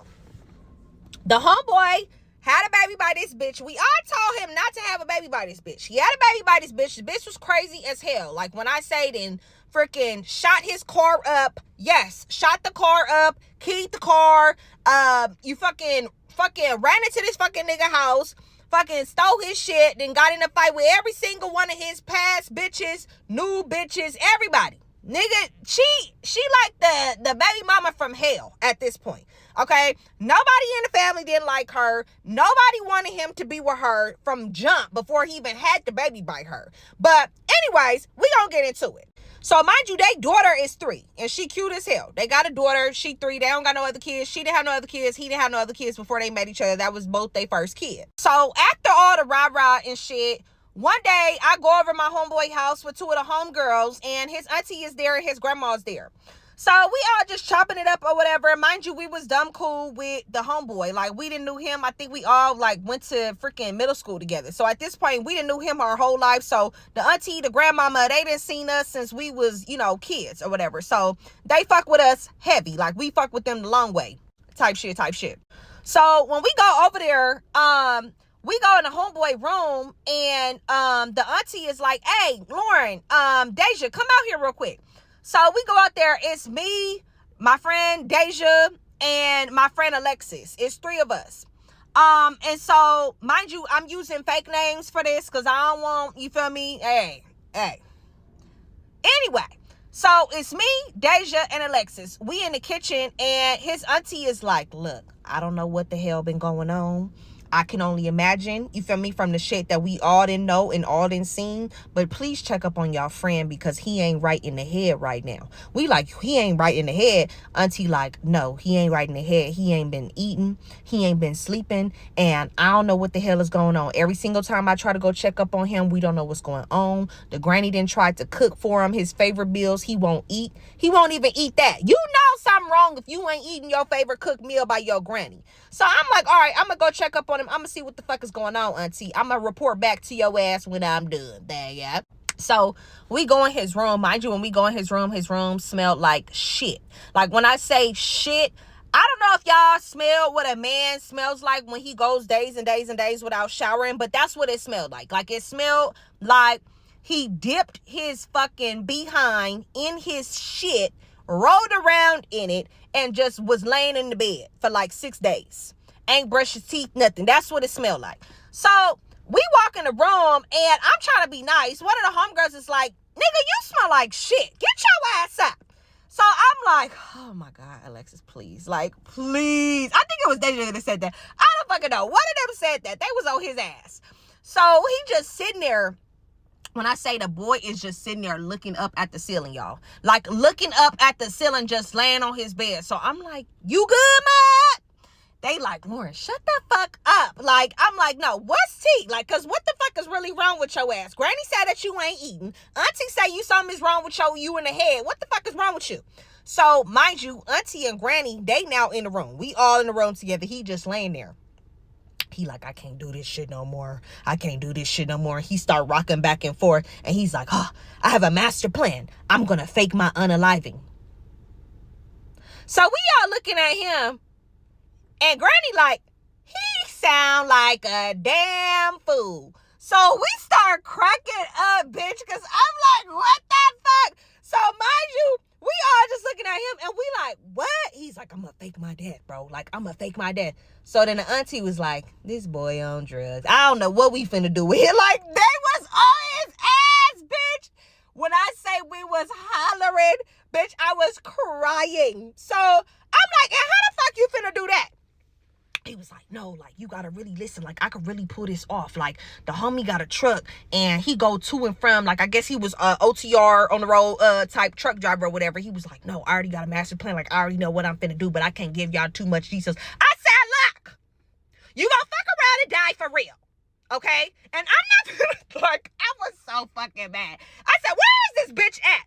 Because ain't no way in hell this bitch got you fucking smelling like shit. You ain't eating. You ain't sleeping. And now you fucking talk about you finna unalive yourself or try to fake unalive you. I don't know what the fuck he was trying to do, bitch. But I'm like, look, I've had it up to here. Mind you, granny just in the hall like, you a damn fool. I told you. You know how once granny is fed up with your ass, you feel me? Your ass is grass, okay? So at this point, I'm like, okay, well, we about to go. You know, I can't stand in this room too much longer because I feel like I'm like, shit is biting me. I'm getting like bit up. I don't know what it was, bitch. I don't know. I can't do no funky shit, bitch, okay? The room smelled like straight pure ass, okay? And I just could not be in there. Like, me and the homegirls was ready to go. So after that, we left or whatever. I told Granny and I told Auntie, I was like, look, y'all got our numbers. They had all of our numbers. Like, we was hella cool with him and his family. So I'm like, look, just call us if anything happened. Like, you feel me? I don't got time. I don't know if he playing. I don't know if he's serious. I don't fucking know, bitch. But tell his ass he need to fucking bathe. Don't call me until that nigga done dipped his ass in some fucking... He need to dip his ass in some fucking tomato juice, bitch, because that nigga stank. So we text him, mind you, we just started a whole group chat at this point, because I'm like, bitch, no, you gonna hear from me. I said, you let me know what's going on, you feel me? Share your location with me. I need to know where the fuck you at all times. You know, I'm not fucking playing around. I don't play about my fucking friends. So he didn't respond, of course. So I'm like, look, I done already told the granny. The granny already gonna know. They gonna know when he leave the house, obviously, and they gonna tap in. And did. So I guess the next day he finally washed his little raggedy old behind and fucking left the house. So the granny and the auntie told us, like, they called me and they was like, hey, you know, I think he left. I don't know where he went. I'm just letting you know because that's what you asked me to do. I said, all right, bet. I said, you let me know what time he get home. And if he's not home within 24 hours, you call me and I'm finna fucking send out a motherfucking search warrant for his ass. So she like, okay, I got you. So 24 hours goes by. He does not show up. He's not answering no texts, no calls, nothing. I'm like, oh my God. Like, this nigga was serious. Like, what the fuck? So I'm like, bitch, this is not fucking funny. Like, I don't have time for no fucking Law and Order ass shit, bitch. What the fuck? So the granny is worried at this point. Granny don't play, okay? Granny does not play around. She was like, I'm finna go to his baby mama house and I'm gonna find out where. I'm like, look, Granny, I don't got time because look, we gonna really get into it and we gonna get into it with her and she probably don't even know where the fuck this nigga at. This is why the fucking nigga talking about his master plan to unalive himself in the first place, because of this bitch. I'm like, I don't want to deal with this raggedy ass bitch, bro, because I'm gonna really fuck this bitch up and I really don't have time. And it's three of me and two of the homegirls, Granny and Auntie, you gonna get your ass whoop, okay? I didn't have time for that shit. So I'm like, okay. I'm like, we really gonna have to fucking file out a fucking search warrant, like, for real, for real. So after that, we basically go to the police station, bitch. We let them know that our friend was missing, and they was like, okay, we gonna let y'all know when we find out where he's at. So days is going by, bitch. It's been, I think, 4 days at this point. We have not heard from my friend. The police haven't heard nothing. Granny and Auntie ain't heard nothing. He ain't been responding to no text messages, no nothing. And it looks as if his phone is off now. He not answering no calls, nothing, you know, nothing. But the messages is going green. Mind you, he had an iPhone, so you already know. If the message is going green, bitch, he not receiving nothing. He either turned his phone off, his phone is dead, or the fucking nigga got a fucking new number.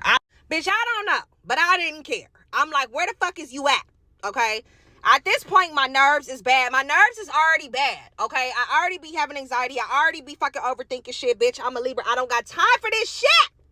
So the homegirls is like, let's just ask the baby mama where she at. Like, where he at. I said, no, she don't know where that nigga at. She probably don't care where that nigga at either. Like, I don't got time. I don't got time. They like, well, maybe he told her something. I said, look, I'm letting you know right now. I don't got time. I don't want to ask her shit. I'm trying to figure out where he at. I don't want to talk to this bitch. I don't even like this bitch. So they like, okay, you sure? So I'm like, look, y'all do what y'all want to do. That's on y'all. So I'm like, if y'all want to talk to her, y'all text her. I'm not texting her. Fuck that bitch. So the homie, one of the homegirls texts the homie baby mama, and she like, hey, I'm just letting you know, I don't know if you're aware, he been missing for about 5 days now. We filed a police report. We don't know where he's at. We just was wondering if you heard anything. So she like, well, I haven't heard nothing, but I hope that nigga for real. I hope he for real. So I'm like, see, I told you not to fucking like, bro. I'm like, this is why I told your ass not to text this bitch. Okay? She's no help. She's no use. The fuck? So the homegirl, I just told her, I was just like, look, just don't even respond to that. Don't even respond because I don't have time. And so when I finally calmed down, I was like, look, for legal purposes, I said, keep that text message because we need to use that as some type of proof if this nigga really is, you feel me, gone for real. Because we don't know what this bitch is capable of. So it's now been 3 weeks. We ain't heard from the homie. None of the homegirls didn't heard from him. Granny ain't heard from him. Auntie ain't heard from him. Baby mama is no use. We ain't even worried about her. We didn't check back in with the police. We talking to the detective every damn day at this point. They not giving us no type of information, nothing. So at this point, I'm like, oh, I'm stressed. Because if you fucking playing, I'm gonna be mad as fuck. Okay? At this point, I'm gonna be hot because what the fuck is you playing for? This is not no fucking Criminal Minds ass shit, bitch. This is the worst game of hide and seek ever. Like, I do not have time for this shit, bitch. It gets to a point where you gotta stop playing. Like, there's not enough playing going on that I can tolerate, bro. So at this point, we ain't heard from the homie. I think a month had went by. Like a full 30 days, bitch. 30, 31 days. Until one day, the granny calls me. And she like, where you at? And I'm like, girl, where he at? The fuck? Where I'm at don't matter, bitch. Where is he at? Dang, yeah. I'm trying to figure out, have y'all heard from him? She was like, yes. She was like, today he called me off of another number. She said, a number I don't have saved. And he said he was somewhere in Idaho. I don't know where he's at, but he said he went somewhere with his trucker friend. He went somewhere and, he's somewhere in Idaho or whatever. He working out there and this and that. I'm like, okay, but you heard from him? Like, he good? He's safe? And she was like, yeah. And I said, okay, well, give me the damn number. And he was like, he specifically told me not to give you guys the number. He does not want to talk to y'all at all. He does not want nobody knowing that he's alive or that he's safe. So I'm like, okay, whatever. I was hot. But at this point, I'm like, bitch, at least I don't gotta fucking be stressing all day and night wondering if your ass is really grass and gone for real. Like, okay, maybe he really just, like I said, he wanted to really just get away from this fucking toxic ass bitch. But I'm like, nigga, don't leave us hanging like that. Like, I don't like that type of shit, bitch. Let me know if you still breathing or not. So at this point, and I wasn't about to let the detectives know nothing. I'm like, because they didn't really even seem like they was doing anything anyway to find his ass. So I'm like, whatever, you feel me? It is what it is. We gonna see how long it take for y'all to find his ass, because y'all be acting like y'all could find anything if y'all really want to. But we all know that they wasn't really tripping on him. They wasn't really looking for his ass. But yeah, y'all gotta be careful. I'm telling you, I don't know what it is. These toxic ass baby mamas, baby daddies, they will have you in some shit, girl. The homie, thank God, is still alive, girl. And still to this day, I ain't heard from him. He don't post on social media. I ain't spoke to this nigga in literally over a year. Okay? So at this point, I'm just like, look, if you see this nigga, call me. Hey internet, my name's Kira, and I can't say it out loud because it makes me ill, but I was scammed for a large amount of money, and I feel so dumb. I feel there are a lot of emotions. This was about 24 hours ago, and I'm still settling in, and I'm still trying to figure out what happened to me. But I just want to put this out here because I do not want this to happen to anybody else, because it is not recoverable. This wasn't a digital scam. This wasn't something that I can just tell my bank, hey, I didn't do this, and I get it back. This was so, like, I was dumb. You need to, like, think, like, I had a moment of dumbness, and they got me for my life savings. Sorry. I don't want to post myself crying on the internet, but I can't talk about this without crying, so I apologize for my emotions. I genuinely want to get this out there. If it saves one person, that's helpful. But if you know me, you think I'm really dumb now if you watch this, and that's okay. I just want people to know about the situation. Because one less person would be nice. So let me get to it. So yesterday I get a call from my bank, and it was my bank's number. I Googled the number. I am like going like in my head, like, yes, that, like, back and forth, like, is my bank, is it a scam? I finally like tell myself, like, this is real. I Googled the number. This guy seems legit. Like, he's not asking me for any of my information. He's telling me that there's been fraudulent activity on my card and asking me if I am aware of a charge in Texas. I say, no, I'm not in Texas. I'm in Colorado. So that like, that's happened to me before, and normally the next step is, like, they freeze my card, and then I get sent a new one. But that was not what happened to me this time. He said, okay, I need to transfer you to our fraud department. They are going to bring you through the next steps. And okay, cool. So I get transferred. It's like a new number. I'm thinking it's real at this time, so I don't like Google this new next number. I'm just listening, and she's telling me that actually I'm a victim of identity theft, and that there's somebody in the bank using my ID or all the information on my ID to make a withdrawal of all of my money. And so I'm at this point starting to really panic. I am panicked beyond, I am a very anxious person, which I think that this definitely helped them get this scam, because once they got me into a state of panic, I don't know why, but I was all trusting of them, and I'm so ashamed and angry at myself. So if you can't think I'm more dumb than I already think I am, so I guess that's why I'm posting it. So she tells me that it's identity theft, and that this person is obviously not me on the cameras, but they just want me to come to a branch to just figure this all out and like do something. So I start driving to a branch, because when they had called me, I was walking out of the grocery store. So I was already in my car, and I said, and I'm thinking like my money's being stolen. So I'm like, yeah, I'm on my way right now.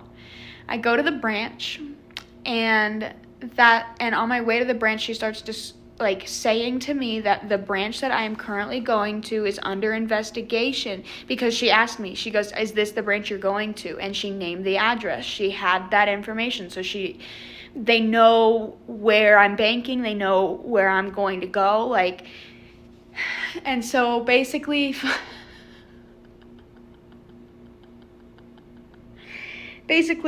she tells me that this branch is under investigation, and that I need you to go in there and try and withdraw X amount of cash, but the teller should not let you do it. So we need to just make sure that the teller's not in on it, and in order to do that, we just need to make sure she's not willing to give you any cash. And part of this is making sense to me. I'm like, okay, I guess, like, and obviously every time I speak this, or like this has been on my mind for 24 hours, like I can't live it down. And obviously, when this person's telling me all this, I'm in a state of panic, thinking like my shit is being like stolen, and I need to do this in order to keep my stuff safe. And yes, it's dumb, but that was my mindset in that moment. So I'm doing the thing. She tells me, go in there, keep me on the phone, put me in your pocket or purse or whatever. This lady is very kind, American accent. Not that wouldn't make her not kind, but that was just, I think, like when you think scam, you're thinking you're gonna get somebody foreign, or possibly like some sort of accent, or you can tell in some way, or it sounds like a call center. Like, no, none of those red flags were happening. And she tells me, okay, go in the bank and withdraw, and you are now part of this investigation, so just try and grab as much detail as you can. She goes, I understand this is an emotional situation. You are a victim of identity theft. Please take this seriously. You're a victim. And they got me. And long story short, I don't know. They had me convinced that the cash I pulled out was fraudulent cash, and that I needed a carrier to pick it up. Somebody needed to drive to my house, and a courier was to pick it up, because that's fraudulent cash, and if I were to touch it, I am now part of the FBI. And obviously, every time I say this, I want to shake my head empty and like bang my head against the table, because like, how stupid could I be?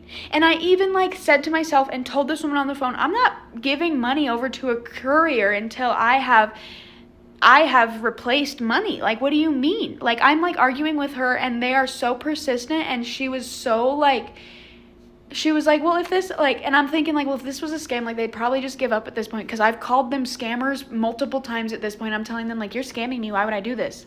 They got me so good. Like, I am so stupid. Anyway, long story short, I take all of my cash that I withdrawed, and I gave it to a US bank courier that was parked outside of my residence. I did that. I voluntarily gave over my money. They got me that good. I am 23 years of age. I am aware of these scams, and I'm so stupid. That's like the grief I'm going through.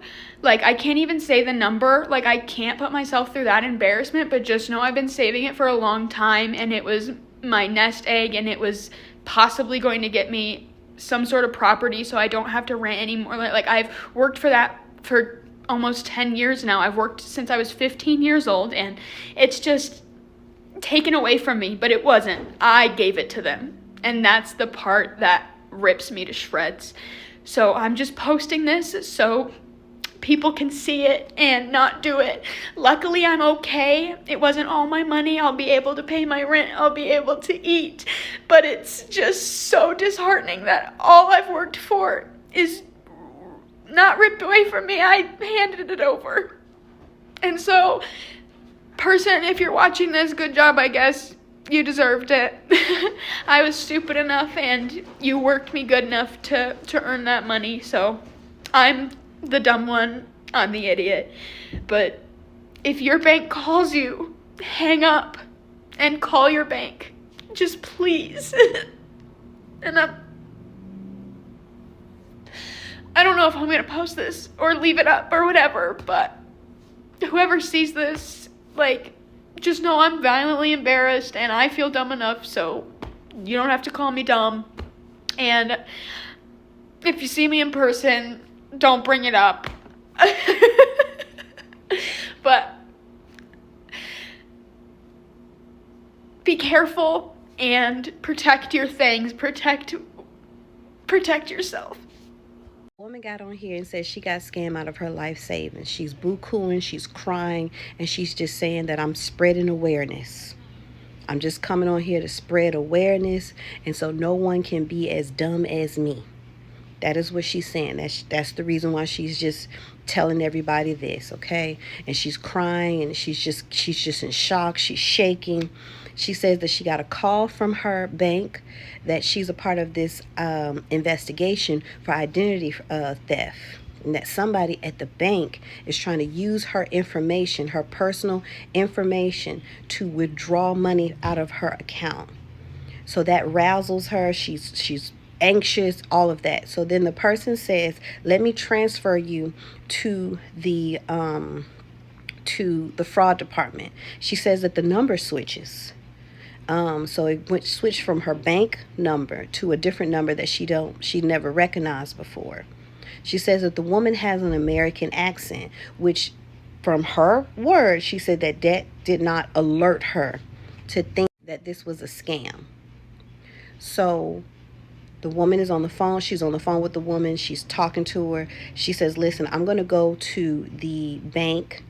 And so she said, okay, well, which location you're going to go to? Because I have all the locations. How about you go to this location? She says, fine. She goes to the location. She says the woman told her to keep her on the phone. So, but don't tell the teller that you're withdrawing all of your money out of your account, because the teller could be a part of the investigation. You don't know that. So just keep this conversation between us. So she goes to the teller. She withdraws all of her money out the account. She goes back home, and there are people in front of her house, a car in front of her house, the bank carriers in front of her house, and she hands over her life savings to the bank carriers. She sets up a GoFundMe, and now she has come up with $9,000. Who truly got scammed? Because from my point of view, y'all got scammed. Because y'all are literally doing what she said in the story. Y'all are giving y'all money to a complete fucking stranger. Number one, she never even told us how much money she lost. It could have been $1,500. We don't fucking know that. She says she's been saving from 15 to 23, and she was going to buy property with the money. We don't know how much money it is. She never showed us a bank statement of how much she had in the account and how much she withdrew. She never said any of that. She never even, She never gave an amount, y'all. Number two, when you're on the phone with a company and they transfer you to a different department, does the number change? Because when I'm on the phone with any company and somebody transfer me, the numbers on my phone never change. It's what I type in the phone that I see. But the number never freaking changes. Y'all got scammed. Who is truly the scammer? She is. You motherfuckers will give y'all hard-earned money to anybody that got a fucking sob story. Y'all are frightening. Where's your critical thinking skills? She's trying to spread awareness. No, she's trying to come up on some motherfucking money. Listen, I ain't gonna hate the player, hate the game. Because baby, she just got y'all. And all I can say is kudos to her. Because if I didn't have so much integrity and so much dignity about myself and my family, baby, I'll be out here scamming just like y'all. Just like her. I'll be out here scamming just like her.